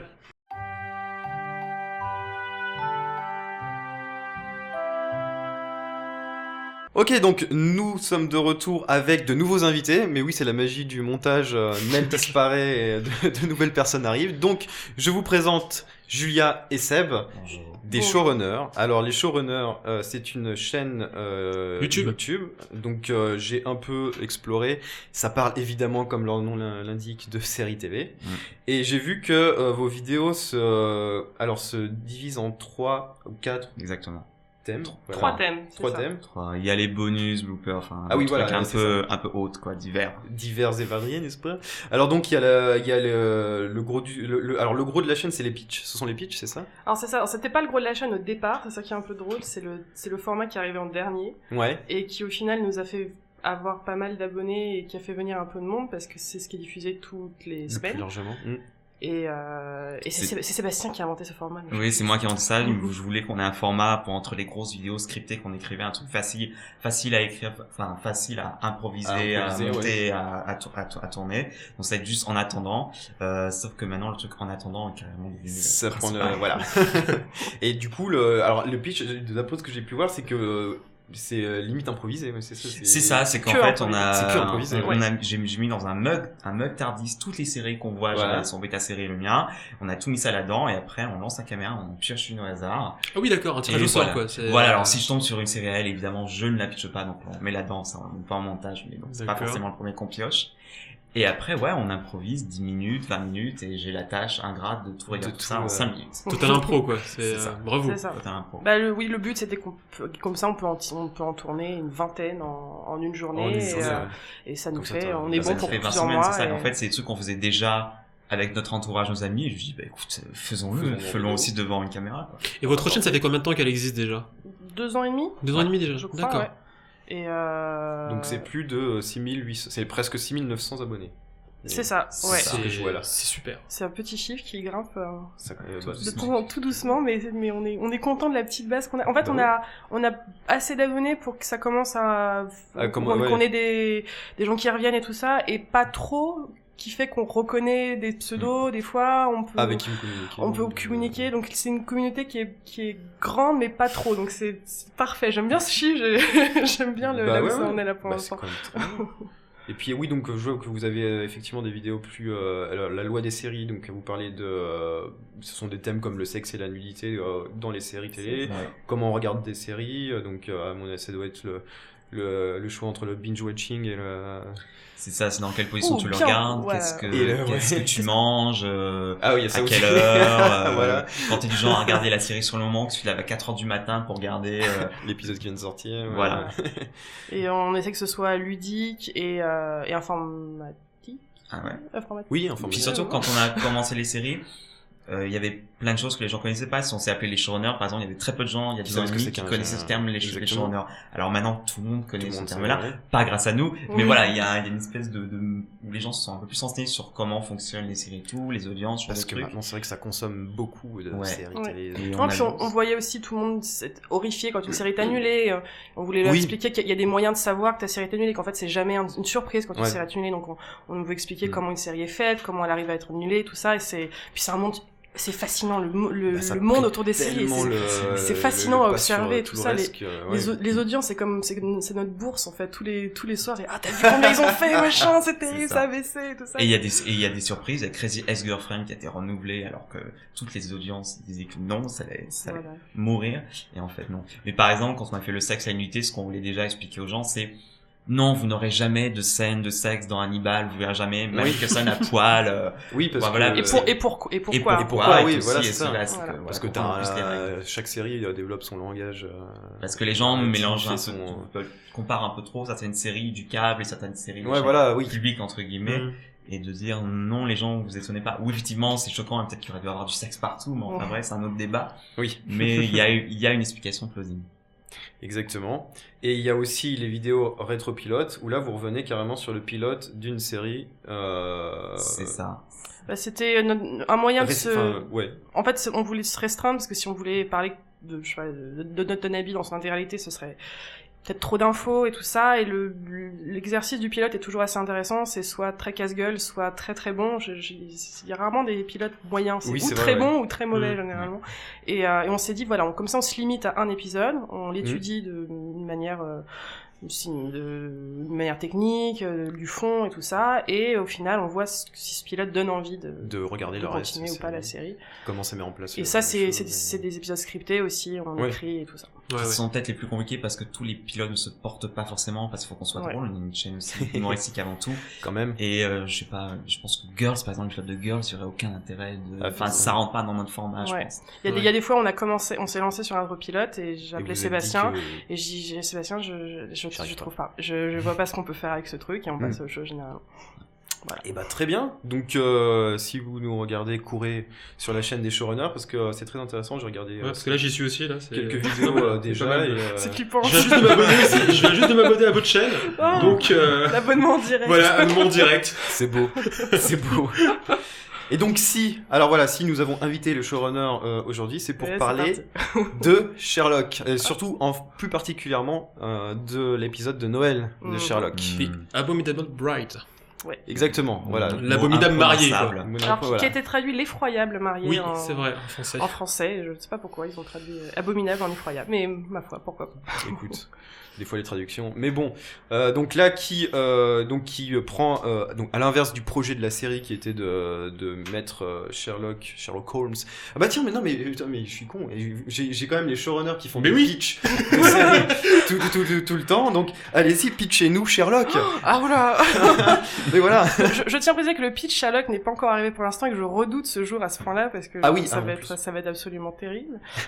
Vas-y, essaye, mais tu es né pour ça. Ah non, mais comment pitcher Sherlock? Enfin, pour que ce soit très rapide, c'est une série anglaise qui a été créée par Mark Gatiss et Steven Moffat, qui sont deux monsieur qui ont travaillé sur Doctor Who et sur plein d'autres séries. C'est des grands monsieur de la télévision qui ont fait des choses plus ou moins bien, mais voilà, qui ont marqué la télévision anglaise et voire mondiale. Et ils se sont lancés dans cette série parce qu'ils sont tous les deux des fanboys absolus de Conan Doyle et de Sherlock Holmes. Je pense pas qu'il y a plus fans que ces deux-là. Et ils sont intéressés à cette idée, et si Sherlock Holmes se passait de nos jours. Voilà. Donc tout leur projet c'était transposer l'histoire de Doyle, tous les codes, tous les personnages, toutes les petites choses qui font les bouquins, et comment on traduit ça à une époque moderne, donc la nôtre. Ouais. Et la série repose là-dessus, se passe du coup, voilà, ça démarre en 2010, maintenant la série suit d'ailleurs les années réelles. Et voilà. Donc ça, c'est d'une manière très grossière. C'est un peu ça la base de la série Sherlock. Voilà. Bah parfait. Et puis en plus, on peut dire aussi que nous avons deux acteurs formidables dans cette série. Donc Benedict Cumberbatch et Martin Freeman. Et Martin Freeman que moi j'adore. Oui, c'est mon acteur préféré. Mais pareil. Je trouve que ce mec. Il est oublié des fois. Mais l'autre était. Enfin, j'aime les deux d'amour, mais Martin Freeman est souvent un peu oublié par moment alors qu'il est. Mais c'est ça. Impressionnant. Je pense que c'est vraiment le meilleur acteur des deux. Oui. Mais il est aussi. C'est pas 50-50. Il a souvent été nommé au BAFTA d'ailleurs. Oui. Souvent. Et oui, c'est un acteur qui perce pas dans des énormes rôles à part les Hobbits, mais dans des il a souvent des seconds rôles et je pense qu'il a un génie dans son jeu qui est plus subtil. Benedict Cumberbatch il est incroyable, mais on va dire c'est très obvious en fait. Il y a son visage, sa présence, il y a sa voix. Son talent est là quoi. Voilà, Martin c'est plus subtil. Exactement, c'est toujours des petits regards, des petits rictus, des petites expressions, il joue là-dessus. En fait, Martin Freeman, on peut voir le rouage de son jeu. Exactement. Mais c'est ça qui est bien, en fait. On pourrait croire que c'est un défaut et pas du tout. En fait, quand on voit que la moindre le moindre geste, le moindre regard est intentionnel et veut dire exactement. quelque chose. Et c'est assez fascinant à regarder, il est Je sais fantastique. que dans The Hobbit, il y avait une scène, c'était dans le deuxième, la désolation de Smaug, justement quand il est dans la caverne et que Smaug commence à se réveiller, il Ah m'avait oui. fait mourir de rire Mais parce oui, qu'il a mais des gestes et des le- belles façons de se Il joue tenir avec et- son corps d'une manière C'est ça. incroyable. Quand c'est il Voilà. voit l'Arcane Stone qui cherche Oui. pendant pas longtemps et qui lance un gars genre oh putain t'es là toi. Voilà, mais c'est ça. Mais je pense que pas beaucoup d'acteurs peuvent non. arriver à te faire Non. ressentir ce Je qu'ils suis pensent. d'accord. T'arrives à lire les Voilà, pensées tu de le tous lis, les ouais. personnages qui jouent et c'est très très fort. Exactement. Et c'est pour ça que moi, c'est vrai que je regarde aussi Sherlock pour lui parce que je trouve extraordinaire. C'est une bonne raison. Et voilà. Mais bon, là, du coup, nous allons parler de l'abominable fiancé, enfin l'abominable marié, pardon. L'effroyable, attention. L'effroyable, désolé. Qui donc là prend le contre-coup et nous ramène à l'époque victorienne. Oui. Voilà, qui est donc un épisode de Noël, donc il y a un épisode toujours, enfin c'est toujours la tradition des épisodes de Noël d'être un peu spécial, voilà. Cet épisode qui se trouve vraiment dans une réalité alternative, on va dire. C'est... Alors, Ouais. voilà, parce que ça fait partie aussi de la... Petite question, on a le droit de spoiler Oui, Oui, bien sûr. D'accord, ok, ouais. Spoilons, Je peux te faire spoilons plaisir. à mort. Ok, d'accord. Et donc, qui se passe à l'époque. Et puis, je crois qu'il reprend donc là un roman, enfin en tout cas une histoire de en Doyle. fait, c'est adapté d'une nouvelle qui est sortie en 1891 qui s'appelle 5 pépins d'orange, qui a été parue pour la première fois dans Strain Magazine. D'ailleurs, Strain qui est mentionné plusieurs fois dans cet épisode en question. Oui, avec les distributeurs de... Exactement, de journaux, ouais, c'est ça. Tout à fait. Et d'ailleurs, ils font quelques références à d'autres nouvelles qui s'appellent justement Le Rituel de Musgrave et Le Dernier Problème. Ok. Alors, voilà, donc cet épisode, là j'ai envie de poser la question, qu'est-ce que vous en avez pensé? Alors moi j'en ai pensé beaucoup de bien. Alors C'est- version courte, voilà. Voilà. Moi aussi j'ai beaucoup aimé cet épisode-là, j'attendais vraiment ce rendez-vous. Je suis moins fan de Sherlock que Julien, mais j'attendais vraiment cet épisode parce que c'est une très bonne série et j'ai pas été déçu du début à la fin. D'accord. Bon, alors je crois que je suis le rare à... Alors, À je vouloir, donne mon avis. Moi, j'ai plutôt bien aimé cet épisode. C'est pas mon préféré de la série, mais j'ai trouvé intéressant justement qu'ils aient adapté cette nouvelle justement à l'époque victorienne, à l'époque de Conan Doyle justement en question. Maintenant, bon, Franck, maintenant je te laisse parler. C'est toi qui n'as pas aimé. Oui, c'est tout à fait moi. C'est tout à fait moi. Intéressant. Voilà. Alors cet épisode en fait me pose beaucoup de problèmes. Alors, l'époque victorienne, très bien, moi j'adore cette époque-là. L'histoire même, en tout cas au départ, très bien, moi ça m'a embarqué effectivement. Cette démarre idée bien. de mort vivante, on sait pas d'où elle sort, on sait pas. Alors que, enfin, il y a pas rien de fantastique dans Sherlock, donc on se demande qu'est-ce qui se passe, c'est quoi le truc, c'est quoi voilà. Après, là où ça m'embête, mais vraiment beaucoup, c'est quand on commence à entrevoir la chose, c'est-à-dire quand il commence à parler de guerre entre les femmes et les hommes, et quand tu vois le projet qui peut être... Alors, au départ, moi au départ, ce que je me suis dit, c'est, oula, alors Moffat, qui a souvent été accusé de misogynie, là, veut remettre les pendules à l'heure et se dire qu'il est un grand féministe. Alors je me dis, pourquoi pas? Ok, il va prendre fait et cause pour la place de la femme dans la société, etc. Ok. Sauf qu'en fait, il le fait pas du tout. Ou en tout cas, il déguise mal ses intentions, enfin, il déguise mal ce qu'il pense réellement. Parce que moi, quand il arrive à la fin, où là on se rend compte que c'est une société secrète de femmes, mais qui est déguisée, enfin les femmes sont déguisées avec des grandes cagoules pointues, c'est vraiment la secte dans ce qu'il y a ça a de plus mauvais, c'est-à-dire on pense même au Ku Klux Klan. Et là j'ai envie de dire, enfin moi je me dis, ok, là en fait il est en train de dire que tout ce qui est féministe ou toute femme ayant un point de vue féministe, c'est une hystérique qu'il faut enfermer et qui est sectaire et qui est voilà. Et là déjà ça me pose problème. Et ensuite ce qui me pose problème aussi dans cet épisode, c'est la fin, c'est-à-dire bon, t'as toujours Sherlock qui fait son explication, c'est toujours le plus intelligent, mais ça, c'est Sherlock Holmes. Mais il pose une question. Enfin non, c'est la femme, la chef qui pose une question très intéressante, qui dit, mais alors dans ce cas-là, pourquoi Non, c'est lui qui pose la question. Pardon, c'est lui. Pourquoi vous m'avez laissé entrer chez vous pour enquêter sur cette histoire de meurtre, etc. Et là, on n'a pas la réponse. On n'a pas la réponse parce que arrive comme un Deus Ex, mais vraiment arrive Moriarty, et du coup l'épisode part sur une conclusion qui est du coup le palais mental. Alors du coup on se rend compte qu'on était dans le palais mental de Sherlock Holmes, et là je me suis dit c'est la grosse ficelle Moffat, c'est-à-dire on a une explication abracadabrantesque pour éviter d'expliquer en fait la chose et pour partir sur autre chose, parce que finalement il termine pas cette histoire de femmes qui veulent se révolter, on sait pas ce qui arrive après, on sait pas ce qui va leur arriver, ce qui va se passer pour elles, on repart du coup avec Sherlock Holmes dans l'avion qui était dans son palais mental parce qu'il est allé chercher une affaire pour expliquer une autre affaire dans son monde à lui, enfin, et là j'ai trouvé ça trop grossier en fait de la part de Moffat. Alors on sait que Moffat il adore mettre des choses trappes dans ses scénarios et de jouer, mais je trouve que des fois c'est un peu crâneur, mais bon, et de jouer là-dessus. Alors dans Doctor Who il a un monde où il peut faire ce qu'il veut, donc à la limite ok, mais là dans Sherlock cette histoire du palais mental, moi j'ai du mal à l'avaler, et donc du coup pour moi ça a enfin tout ça ça fait que ça a ça a déconstruit totalement l'épisode et mon expérience de spectateur et c'est pour ça que je n'ai pas aimé en fait cet épisode. Voilà, pour le coup. Ok. Elle est prête. Des bâtons. Oh, mon Dieu, j'aurais dû noter à chaque fois que tu disais quelque chose. En fait, généralement, cet épisode, il a eu 2 réactions. Il y a eu un peu des gens qui ont adoré, des gens qui ont pas aimé.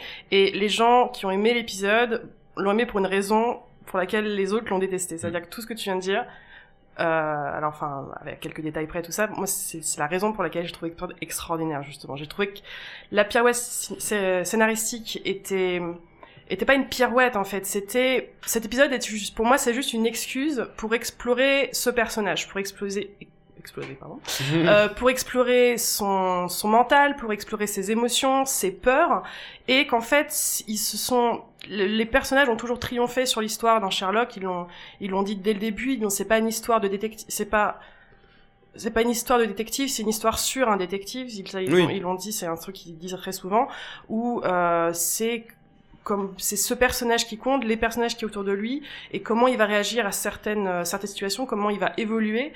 Et pour moi, cet épisode, et le fait qu'ils aient choisi de faire ça, c'était l'occasion de faire un point sur où ce personnage en était dans sa tête, qu'est-ce qu'il en est de ses relations avec ses amis, de la relation avec ses capacités, avec ses peurs, avec son ennemi intérieur et réel.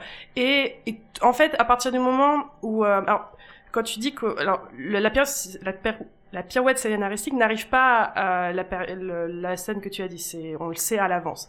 On n'apprend pas qu'on est dans son palais mental pendant la scène de la secte. Oui, effectivement, oui. On le sait, donc en fait, dans cette scène-là, on sait maintenant qu'on est dans son palais mental. Et à partir du moment où on sait qu'on est dans un palais mental, c'est-à-dire que tout ce qu'on va voir, c'est Sherlock qui se l'invente, en fait. Mm-hmm. Et comment dire ça ? Ça justifie en fait tout le côté abracadabrantesque du truc. Parce que on parle de Sherlock Holmes, on parle d'un garçon qui aime, il le dit dès la première saison, il dit qu'il est une drama queen, il dit qu'il aime les grands spectacles, il aime les grandes mises en scène. On le voit régulièrement, il aime les grandes entrées. Dans la saison 3 aussi, quand il veut montrer à Marie qu'il a compris son jeu, il lui met une grande photo d'elle. Et pour expliquer ça, il dit oui, excuse-moi, j'adore les grandes mises en scène et tout ça. Et justement... Et toute la façon où il a voulu... remontrer à Watson qu'il était là, enfin toute la complication, il est dans un restaurant, il a pris la place de quelqu'un, oui, tu veux pas juste envoyer une lettre, le passe dans le métro, voilà. Non, Et donc évidemment que si Sherlock s'invente une histoire dans sa tête pour essayer de résoudre une affaire, évidemment que ça va être du grand n'importe quoi, il va aller dans les moindres détails, il va imaginer son pote avec une moustache, il va imaginer cette secte grotesque qui est tellement cliché mais on va dire que pour moi ça n'était pas grotesque parce que les scénaristes le voyaient comme ça, c'est Sherlock qui s'imagine les choses comme ça. Rien n'est réel. Il y a aucune preuve historique dans ce qu'il dit d'ailleurs, c'est une déduction. Non, mais ça, c'est sûr. Et que en fait, c'était à partir du moment où on est dans cette secte, c'est la vision que Sherlock a de tout ça, et vision qui lui est reprochée par Moriarty à partir du moment où Moriarty fait son entrée dans cette scène où justement il commence à se poser des questions, mais alors si vous m'avez engagé, alors c'est vous qui avez fait ça, pourquoi, et c'est là où Moriarty vient le voir et lui fait prendre conscience des contradictions de son histoire. Mm-hmm.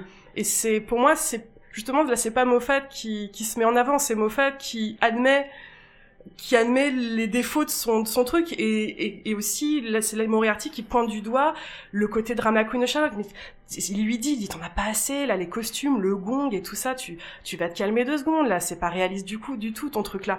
Et cette scène est très importante, et c'est justement, Moriarty dit tout haut ce qu'on pense tout bas en fait dans cette scène, c'est oui, on arrête là, c'est bon là, c'est vrai que c'est pas faux. Ouais. C'est une scène importante vraiment pour ça, je trouve, parce qu'elle pointe du doigt. Et c'est les scénaristes, pour moi, qui disent qu'ils ont conscience de ça. Et qu'ils sont pas bêtes tous les deux, et et c'est une manière aussi d'admettre, eux, qu'ils ont fait des erreurs aussi dans leur scénario par le passé, enfin voilà. Oui, non, mais ça, oui, effectivement, mais je trouve justement que c'est complaisant d'en faire un épisode d'1h30 pour justement raconter ça. Bah ouais, mais c'est important, je trouve. Enfin, si tu regardes cette série après tant de saisons, j'imagine que c'est parce que t'aimes bien le personnage aussi et que enfin. Ah non, mais oui. Après, c'est vrai que j'ai un intérêt qui descend mais non, mais oui.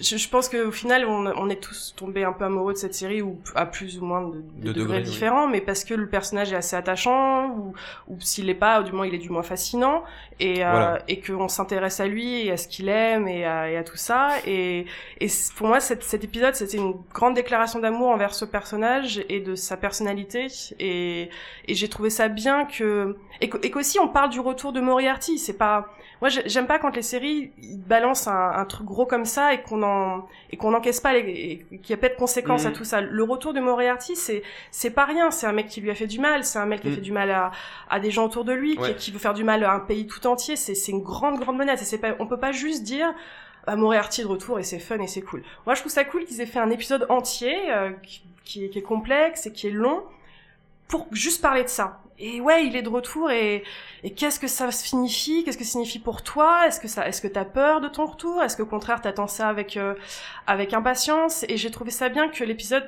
serve à ça, en fait. L'épisode pour moi est un tremplin sur ce qui va venir par la suite.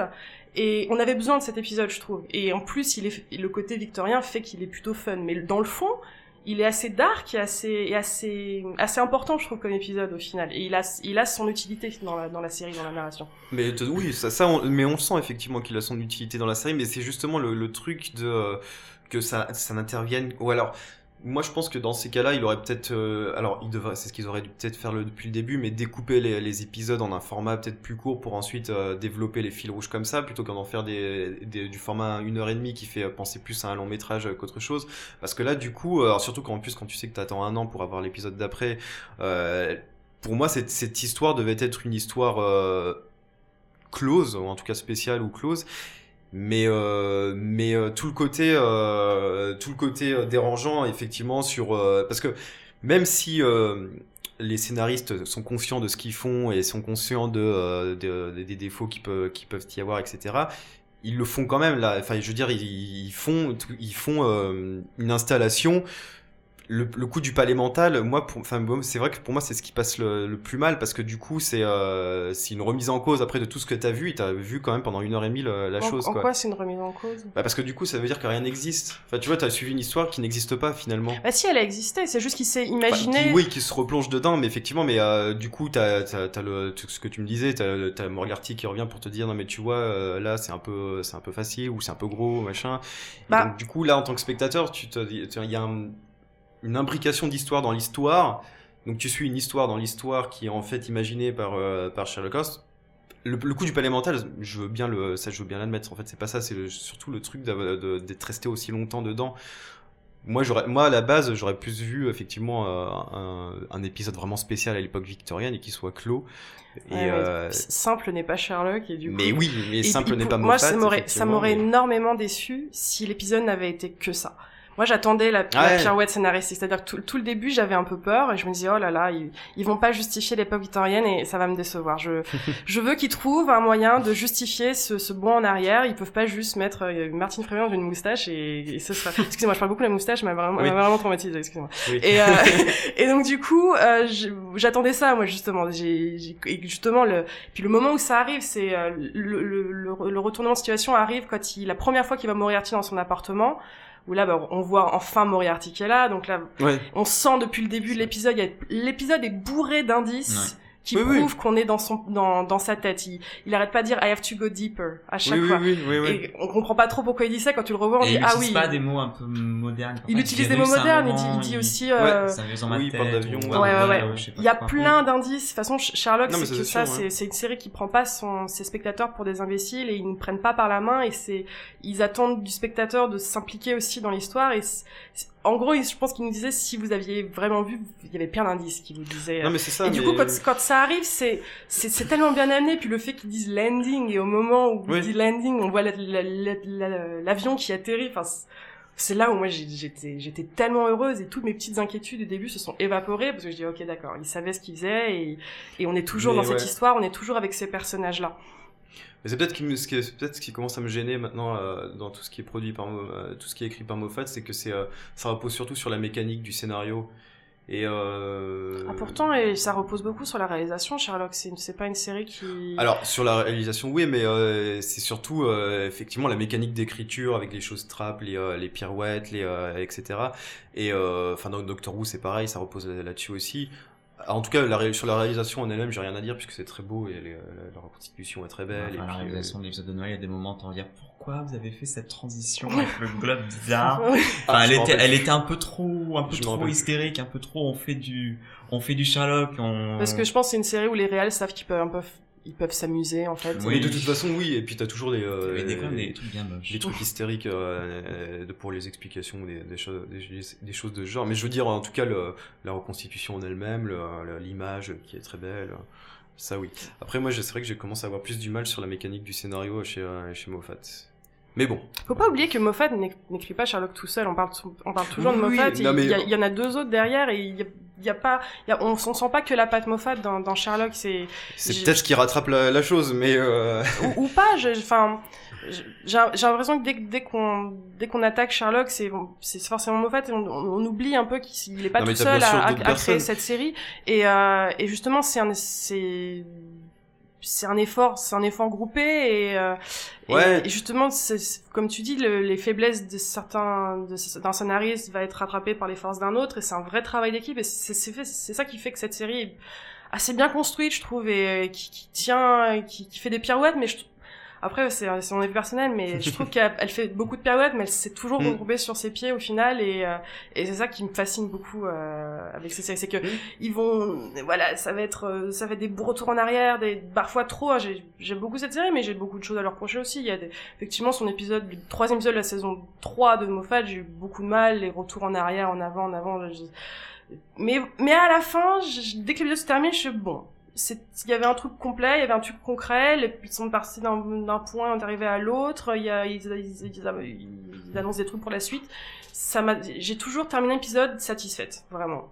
Et cet épisode-là. Moi, sur les premiers, oui, mais pas, du coup, sur celui-ci, là, je crois que c'est celui qui m'a, du coup, j'attends de voir la suite pour voir quand même ce qu'il va raconter, mais. Je crois que cet épisode-là aussi, c'était une excuse pour s'amuser aussi. C'est, comme on disait, oui. C'est un épisode de Noël, oui. c'est-à-dire que c'est souvent l'occasion de faire. Voilà. Donc, quand tu dis que l'enquête ne servait à rien, effectivement, je pense qu'elle servait aussi à s'amuser et à voir ces personnages dans leur habitat naturel, j'ai envie de dire. Dans leur époque, quoi. Oui, voilà. Et puis, ils adaptent juste le personnage le plus adapté de l'histoire de la télévision et du cinéma. Je crois qu'il y a, avec Tarzan, je crois que c'est les deux personnages. Dracula aussi. Voilà. C'est les 3 premiers. Ils adaptent quelque chose, c'est plus qu'un livre, c'est une... c'est tout un livre. Tout le monde, voilà, même quelqu'un qui n'a jamais lu le livre connaît Sherlock Holmes, connaît les répliques. Donc, en fait, au bout d'un moment, ils étaient obligés d'en arriver là, c'était l'éléphant dans la pièce et c'était un peu, ils étaient obligés à un moment de faire cet hommage et de s'amuser en le faisant, je pense. Ah mais ça oui, bien sûr. Tout à fait. Et moi je dirais aussi que c'était aussi pour combler un manque parce que comme ça faisait un moment qu'on n'a pas eu de Sherlock à la télévision, je pense que c'est aussi une excuse d'avoir... Oui, c'était pour mettre Benedict Cumberbatch dans son beau Dear Stalker et ça a été apprécié par tout le monde et par les acteurs en premier, je pense qu'ils sont énormément...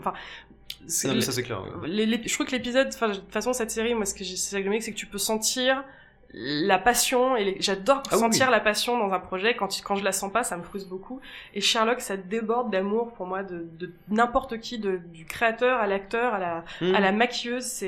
C'est tout le monde adore faire cette série et ça se ressent énormément dans leur travail, je trouve. Oui, je pense que ça les a un petit peu remotivés, surtout les acteurs qui maintenant sont dans plein d'autres projets qui oui, tu m'étonnes. leur apportent plus, à mon avis, en Oui. notoriété et en argent. Maintenant, ils font quasiment Sherlock C'est clair. bénévolement. Ouais. Donc, faut un peu les remotiver, les gars. Exactement. Surtout Martin Freeman, qui a l'air d'être quelqu'un qui fait pas dans la même mesure, et on a dit qu'il va sentir une faiblesse, il va dire je vais peut-être rentrer chez moi. Donc voilà, je pense qu'il faut un peu, il y a aussi cette pression là où il faut un peu C'est leur donner exactement d'autres ça. défis, d'autres idées, d'autres jeux. Ah ouais, Ouais. ça, C'est je suis exactement ce que d'accord. disent Moffat et Gatiss. Ils disent il faut, comme tu disais, maintenant ils ont plus besoin de Sherlock, les deux acteurs. bah Ils non. peuvent très bien Ah bah, s'en ça, sortir. c'est Ça y est, Donc hein. la seule chose qui peut les faire rester, C'est le plaisir. c'est le plaisir. Et Ah si ouais. tu leur donnes pas des trucs qui font s'amuser, ben Ils vont partir. Ah bien sûr. C'est pour Ils ça font qu'on ça, a, et c'est c'est pour ça qu'on a compréhensible, hiatus enfin, de c'est- 2 ans, quoi. S'ils faisaient ça tous les ans, je pense qu'à un moment, ils feraient non, c'est Bah bon. il serait là, c'est. Enfin, rien qu'au niveau de l'emploi du temps, ce n'est pas possible. tourner une salon Sherlock, Et ça il dure doit- 4 mois, c'est long. Et ils devraient c'est- faire des sacrifices de projets plus intéressants pour Ouais. eux. Donc, Ouais. Ouais. Non mais c'est sûr. donc non, Sherlock n'est pas une série normale, c'est un événement télévisuel. Voilà, c'est ça. C'est comme les JO, c'est comme voilà, c'est Bon, et bah du coup, on verra si l'épisode d'après me fera un peu. Voilà. Qui est prévu pour début 2017. C'est ça. ils Genre commencent 1er à- janvier, je crois, non Comme ils font chacun. Alors c'est annoncé très tard généralement. Les annonces de Sherlock sont annoncées quelques semaines avant, d'une manière assez. Et il n'y a que 2 sources officielles, ne croyez aucune Aucune autre source. C'est la BBC. La BBC, Ouais. forcément. Et Sue Vertue qui est la grande dame derrière Sherlock Holmes, qu'on parle beaucoup de Moffat et Gatiss, mais derrière tout ça il y a Sue Vertue qui est la compagne de Moffat à la vie d'ailleurs, et qui est une grande productrice anglaise, qui a fait Mr Bean aussi, qui a bossé sur pas mal d'autres séries, et c'est elle la grande chef de Sherlock, c'est elle qui s'occupe du budget, c'est elle qui fait tout genre de choses, et c'est elle qui relaie les infos aussi beaucoup. Et il faut aussi noter que Mark Gatiss est aussi acteur dans la série Sherlock. Et Oui. Il joue le frère de Sherlock, Et Mycroft. Mycroft. Parce qu'en plus c'est un bon scénariste, il est Ouais. aussi un très bon acteur. Il écrit des livres aussi, j'ai vu. Oui, et il réalise aussi. Ouais. Il fait tout. Décidément, quel monsieur talentueux. Oui. Bon, bah voilà, pour Sherlock, c'est fini. Est-ce que vous regardez des web-séries? Pas tant que très peu. Très peu. Il faudrait que j'en regarde Moi, plus. c'est pareil, très peu. Mais du coup, nous sommes tombés sur une web-série est venue à nous. Ouais. Euh, L'émissaire des étoiles. Alors Voilà. ça tombe très très bien. Oh mon dieu. Ah, ça tombe très très bien Tu l'as vu parce qu'ils nous ont invités très gentiment parce qu'ils nous regardent à l'avant-première de leur premier épisode dans un cinéma. bah, Ah, était on là y aussi. était, franchement on y était. Eh bien bon, on y nous y était étions aussi. tous les Oh quatre. là là. C'est drôle, Et la du vie. coup on a vu et on a beaucoup aimé. Et bah voilà, bah, nous aussi on a, Ouais, ouais, On a passé un on a très plutôt bon bien moment apprécié à aussi, regarder hein, ça. ouais. Exactement. On ça- a beaucoup ri, on Ouais. a été émus, enfin c'était, Ouais. on est sorti Ah là, ouais, fait ouais. waouh, c'est trop bien ce truc, c'est génial. Exactement, tu sens que l'appareil, tu C'est sens parfait, qu'il on va pouvoir en parler. et ben on va pouvoir en parler en plus, et tu sens que là il y a un plaisir à faire ce projet-là qui se voit à l'écran pour le coup. Mhm. Et alors c'est comment il s'appelle Angeline Tommy et Rémi Glaise. Tout à fait. Rémi Glaise qui est le Angeline et créateur et Exactement. Angeline Tommy qui est la co-réalisatrice justement ou réalisatrice c'est ça je crois, ou Ouais. productrice ouais c'est ça. Et de l'émissaire des étoiles que j'ai eu la chance il y a plusieurs mois de les avoir interviewés. Oui, alors on va lancer ton interview après. Juste alors qui peut nous pitcher la série? Alors, l'émissaire Je vais y des étoiles, c'est une petite web-série française. Il y a plein de web-séries françaises qui se font en ce moment, tout un souffle qui se fait. Il faut vraiment se pencher là-dedans parce que vraiment c'est que des passionnés quoi. Parce C'est qu'ils vrai. font ça avec leurs petits sous, leur lu, leur Ouais. machin sur leur temps Ouais. de travail. Ça raconte, c'est bourré de références à tout ce que vous voulez, du Doctor Who, Torchwood, Mon Petit Poney. Game of Thrones, enfin voilà, c'est vraiment des gens qui consomment de la série et qui aiment ça. Ah oui. Et c'est une invasion d'extraterrestres, voilà, assez originale. J'ai vu ça il y a très longtemps, donc c'est un peu flou. Ça se fait par un décompte Ouais, sur c'est un- Internet. Et il y a Ouais, une espèce de ouais. décompte, c'est-à-dire tous les textes sur Internet et à la télé commencent par les chiffres 9. Ouais. C'est les chiffres 9. C'est ça, oui. Et donc ça dure un petit moment, c'est assez long, je crois que ça dure 24 heures ou Oui, 48 heures. Et tout d'un coup, 8. Voilà. Et puis 7. Et ça commence à descendre petit à petit. Et on se rend compte de plein de choses qui arrivent à ce moment. Donc voilà, c'est une espèce d'invasion extraterrestre un peu originale, qui Ouais. est un peu cette force invisible qui prend le contrôle du monde et qui à un moment commence à prendre le contrôle d'une certaine personne et ainsi de suite. Et Voilà. il y a des trucs assez loufoques, assez dramatiques qui se font. Et c'est d'accord. Et c'est et donc oui, c'est putain, on perd une caméra. Déjà? Bon bah c'est pas grave. Hein. Et c'est assez oui voilà, c'est assez drôle, c'est assez drôle, c'est aussi ils osent quand même pas mal l'action. Mettre en scène des combats, etc. Je vois ici qu'ils ont gagné des prix. Récemment, je crois qu'ils ont été invités et qu'ils ont gagné quelque chose. Je crois, je sais plus où c'était. Alors en 2015, il y a Geekopolis, prix du public et prix de la meilleure réalisation. Oui, je crois que c'est ça. Et puis et alors ils en sont où dans les épisodes? Je crois qu'ils ont fini. Ah oui, ils ont terminé. J'ai pas vu la fin de la série. C'est très dommage, je crois qu'ils étaient lancés pour une saison 2 et peut-être qu'ils vont reprendre. Oui, ça c'est peut-être en stand-by, mais il va falloir recontacter je pense. Pour savoir où ça en est. Il y a 6 épisodes, voilà, c'est ça. Non, attends, 6. Ouais, si, c'est ça. 6 épisodes, ouais, exactement. Je suis sur leur site aussi. Là. Donc, tapez dans Google l'émissaire des étoiles, c'est 6 épisodes et à chaque fois c'est un format court. Hein, je crois que c'est 20 minutes. C'est 20 minutes. Entre 20 et 30 minutes en moyenne. C'est ça. Et la grande force de cette série et qui fait que je l'ai beaucoup aimé, c'est qu'ils jouent tous très très bien. Oui. Ils sont tous excellents et tu les sens une grande qualité. On croit aux personnages, ils sont tous attachants, ils ont une bonne alchimie entre eux. C'est ma préférée, je me souviens plus de son prénom, mais c'est une blonde. Elle est pas parce qu'en fait il y a une espèce de gang de petits gangs de nanas, de mecs qui vont un peu régler l'enquête, qui vont un peu se mettre sur le coup d'extraterrestres. C'est Clémentine Dupont, non? Et en dehors, il y a cette fameuse Clémentine Dupont qui se retrouve un peu au cœur de l'action de l'invasion extraterrestre. C'est elle qui sort avec elle à un moment ou je sais pas quoi. Non, je sais plus. Enfin, et elle est très très drôle. Enfin, je trouve que l'actrice est très bonne. Elle a un rôle très très drôle. Et c'est mon personnage préféré de la série. Moi, personnellement, c'est vrai que j'ai un petit coup de cœur pour le Rhapsode. Ah non, mais le Rhapsode, c'est le choix évident. C'est un peu le choix évident. Franchement, bravo à Kevin Dez, quoi. Il est énorme. Voilà, donc il y a toute une mythologie qui est mise en place, qui est assez intéressante. Il y a des petits jeux, ils cachent des petits poneys dans les cachent des poneys, voilà. Il faut les reconnaître, donc... Je sais qu'au cinéma, c'était toujours le truc. Et un joli chapeau Sherlock aussi, qui fait son apparition pas mal de fois pour rester dans le thème. C'est vrai, j'ai oublié ça. Et donc comme David le disait tout à l'heure, il a pu les interviewer dans un cadre, c'était dans un cinéma Gaumont, d'ailleurs. Sur Paris. Il y a quelques temps de ça. Alors comme on est assez en retard, c'est vrai qu'on aurait dû diffuser la vidéo il y a déjà quelques mois. Oui. Mais on le fait maintenant. Voilà, donc je vous laisse avec David et Rémi. Il y avait que Rémi d'ailleurs, si je me... Non, il y avait Rémi et Angéline. Et Angéline, pardon, avec Rémi et Angéline, pour vous en dire un peu plus sur cette web-série. Et nous, on se retrouve juste après.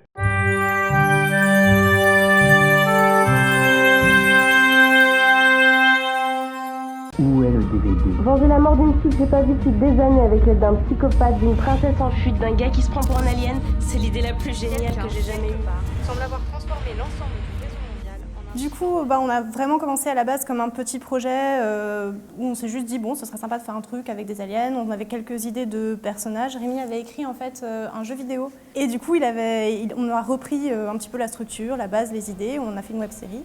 Donc c'était vraiment entre nous et on s'est dit, mais le problème c'est qu'on n'a pas de réalisateur pour faire cette... Donc on s'est dit, le projet pourra voir le jour si on trouve quelqu'un. Et on a passé une annonce, trouvé quelqu'un et du coup, c'était Laure qui a fait une vraie formation, qui avait des vraies compétences techniques, etc. Et de là, en fait, le projet s'est vraiment professionnalisé. On a recruté toute une équipe compétente, des acteurs qui avaient des vraies formations, contrairement à nous, et ainsi de suite. Et du coup, le projet est devenu de plus en plus sérieux. Ça veut dire évidemment que c'est la panique partout, les communications ne marchent plus, la bourse s'effondre, etc. Et dans ce chaos généralisé, personne ne prête attention à notre mystère tout aussi important. Pourquoi est-ce que les possesseurs de n'obscurs DVD de science-fiction meurent assassinés les uns après les autres? La série va raconter l'enquête de 4 amis qui sont tous un peu fous et qui vont essayer de venger l'une de leurs amies qui a été assassinée à cause de ce DVD. Donc on a une geek, une princesse en fuite, un mec qui s'est fait virer de l'armée parce qu'il prenait trop de plaisir dans son travail et un gars persuadé d'être un alien. Dans les inspirations, il y avait plutôt Utopia, la série. Il y a évidemment Sherlock et Doctor Who. On ne peut pas les cacher. Torchwood aussi, le spin-off méconnu de Doctor Who, mais qui, sur ces dernières saisons, aimait bien avoir ce type de structure de un grand mystère qui touche toute la population et voir à la fois comment réagit la société et les héros. Nous aussi essayé de faire, Michel. C'est-à-dire que nous, on a vraiment beaucoup de personnages et c'est comment réagissent les hommes politiques, la toile de fond de la société et puis comment réagissent les héros.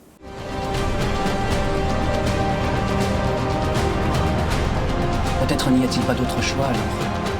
Peut-être sommes-nous nécessaires. J'ai vu que vous avez remporté le prix du public et le prix de la meilleure réalisation lors de la dernière édition de la Geekopolis. On est content parce que c'est vraiment ces 2 récompenses qui nous tenaient vraiment à cœur et qui disent quelque chose sur le projet. On est vraiment content d'avoir eu celle-là en particulier parce que le prix du public, c'est chouette. C'est une vraie reconnaissance que les gens ont aimé et que voilà, ça leur a suffisamment plu pour qu'ils se déplacent pour voter sur Internet. Donc c'était vraiment chouette. Et le prix de la réalisation, c'est vraiment un tout. C'est le seul prix qui récompense vraiment toutes les étapes de la série. Ce qui fait la force de notre réalisation, c'est que tous les techniciens du début à la fin de la chaîne de montage ont ajouté leurs propres idées. Laure a commencé, elle avait son plan. Après, le monteur a réinventé ça. Ensuite, le musicien a rajouté des idées. Pour nous, c'est vrai qu'on le dit souvent, la réalisation, ça a été un travail d'équipe sur l'émissaire. C'est que c'est pas une personne, c'est tout le monde a apporté sa petite contribution. Quelqu'un semble avoir transformé l'ensemble du réseau mondial en un gigantesque compte à rebours. Le problème d'Internet, le compte à rebours, t'es sûr de pas avoir plus de détails là-dessus ? Le compte à rebours n'a pas été lancé par des terriens. Pour l'instant, on attend d'abord de finir vraiment la post-production de la saison 1 pour s'attaquer au tournage de la 2. Donc les scripts sont dans le carton, j'ai commencé, mais on préfère ne pas trop se dissiper, quoi. Voilà, on finit la 1, mais normalement, si tout va bien, il y aura une saison 2. Je suis l'émissaire des étoiles.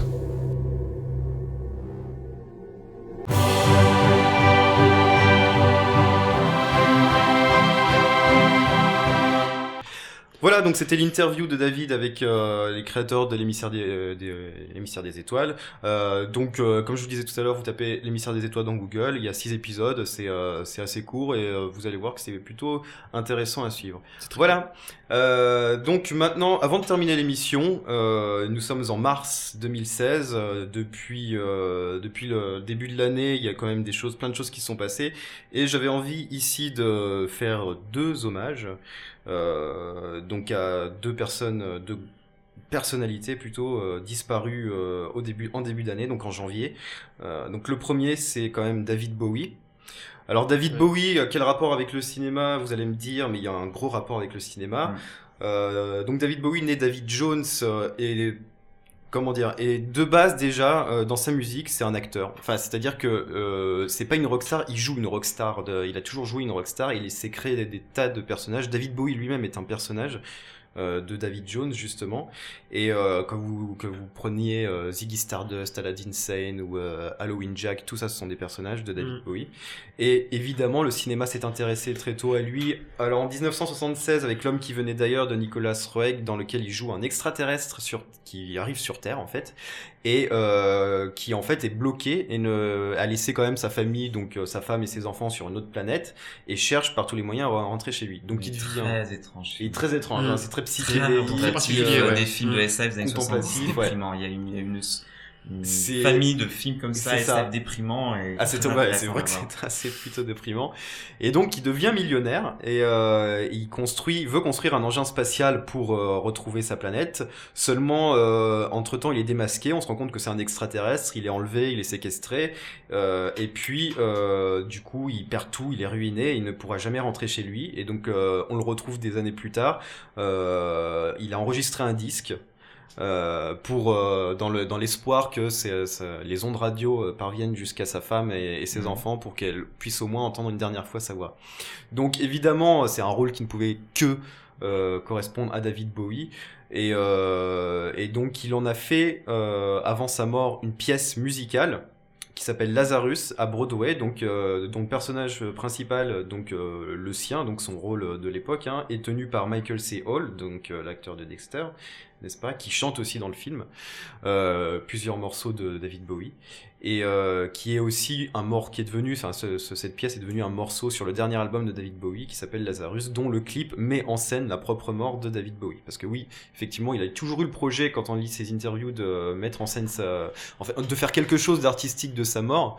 C'est ce qu'il réussit à faire sur ce dernier album Black Star, et donc en particulier avec ce clip Lazarus dans lequel on le voit écrire très vite, frénétiquement, typiquement même une des dernières paroles, on sait pas trop ce que c'est, faire un pas de danse et puis hop, rentrer dans le placard, donc un placard comme une penderie en fait, où il raccroche son personnage, vu que, comme je le disais, David Bowie est déjà un personnage de David Jones. Pour parler donc de sa carrière au cinéma, qui n'est pas une grande carrière, mais qui a quand même marqué, on peut citer les Prédateurs de Tony Scott, dans lequel il joue un vampire, qui vieillit donc... qui devient vraiment tout rabougri à la fin du film. Il a joué aussi au théâtre John Merrick, donc l'Elephant Man, dans lequel il n'avait pas de maquillage, il jouait vraiment avec son corps et avec sa voix, où il bégayait un peu. Il y a Furio de Oshima aussi, où il jouait un militaire, voilà, un major ou je sais plus quoi, britannique. Avec cette fameuse séquence où il se fait enterrer jusqu'à la tête, et puis où le gardien en tout cas le commandant du camp, des japonais, tombe amoureux de lui. Il avait pas participé à la BO du film aussi? Non, c'est la BO, je sais plus. Non, c'est Sakamoto. Voilà. Sakamoto, oui, pardon. Chez Lynch, on a pu le voir en apparition fantomatique. Alors déjà dans le film Twin Peaks, Firewalk With Me, où il apparaît juste une caméra. Oui, c'est ça. Twin Peaks, Firewalk With Me, tout le monde était hyper hypé sur ce film. Il a très très mal marché parce qu'effectivement il y a eu plein d'effets annonces. On a machin, on a truc, on a bidule. Exactement. Ça a duré genre 5 minutes. Et ça durait, voilà. Alors pour il le a coup, une scène dans Twin Peaks. C'est ça. Ouais, c'est juste une apparition à caméra de surveillance. Mais du coup, ce qui est cohérent avec le personnage, puisque ça joue avec son côté fantomatique et un peu désincarné. Et dans Lost Highway, alors il n'apparaît pas dans le film physiquement en tout cas, mais sa voix apparaît dans le film puisqu'il chante sur le générique la chanson I'm Deranged, qui est sur l'album One Outside, qui raconte l'histoire d'un serial killer qui fait des crimes artistiques, on va dire, donc qui est très très noir. Et puis il faut dire aussi que David Bowie a toujours été quand même marqué par le cinéma, puisque déjà on peut parler de Space Oddity, qui a été composé sous inspiration du film 2001 l'Odyssée de l'espace de Kubrick, et qui a été utilisé ensuite pour les images de ces astronautes, cosmonautes qui ont marché sur la Lune. J'oublie le nom, j'oublie pas, mais c'est Armstrong, voilà. Ouais. Voilà, nanana. Et donc voilà, donc David Bowie, moi c'était l'un de mes artistes préférés, donc j'étais très triste ce jour-là. Et s'il n'a pas eu on peut aussi citer Le Prestige chez Christopher Nolan, voilà, où il joue Nikola Tesla. Ouais. Voilà, exactement. Et aussi, il a joué Warhol dans le film Basquiat. Warhol, pour qui il avait déjà composé une chanson quand il arrive à New York à la Factory, et donc il a repris son rôle, il a joué son rôle, ce qui est assez drôle, dans le film Basquiat. Voilà pour David Bowie. Pour faire très vite, puisque effectivement on a plus de temps, mais le deuxième c'était quand même Alan Rickman, acteur qui a commencé, c'est un acteur qui a commencé au théâtre. Comme beaucoup d'acteurs anglais. Comme beaucoup d'acteurs anglais, effectivement. Qui a eu son premier rôle dans le film Die Hard. C'est son premier rôle Die Hard au cinéma ? Oui. Ah ouais ? Ouais, c'était son premier rôle. Piège de cristal en France avec Bruce Willis. Avec oui, exactement, et qui est par la suite qui a joué dans un Robin des Bois, Prince des voleurs, donc c'est ça. Il faisait le shérif de Nottingham, voilà, exactement. Qui est aussi super connu pour le rôle de Rogue dans la saga Harry Potter, qui est souvent le personnage que les gens préfèrent dans la saga Harry Potter, mais en même temps le charisme d'Alan Rickman. Quoi d'autre? On l'a vu aussi dans Love Actually. Oui. Là, comédie romantique par excellence. L'ironie en tout ça, c'est que Love Actually est le film que je regarde quand je me sens un peu triste, et le jour où c'est arrivé, tu peux plus regarder Love Actually. Donc, c'est normal. On l'a vu aussi dans Galaxy Quest. Oui. Voilà, n'est-ce pas? Chez Tim Burton, Sweeney Todd, où il jouait le rôle du juge Turpin. Il avait même prêté sa voix justement dans Alice au Pays des Merveilles. Oui, la chenille. Absolument. Voilà. Et la voix du petit robot dans H2D. Oui, dans H2D, le robot déprimant. Il est juste fantastique. Et déprimé. Mais voilà, et donc Alan Rickman, c'est vrai que c'est l'acteur finalement qui... c'est un peu comme Martin Freeman, c'est-à-dire qu'il a jamais été en tête, véritablement en tête d'affiche, avec une carrière de premier rôle, etc.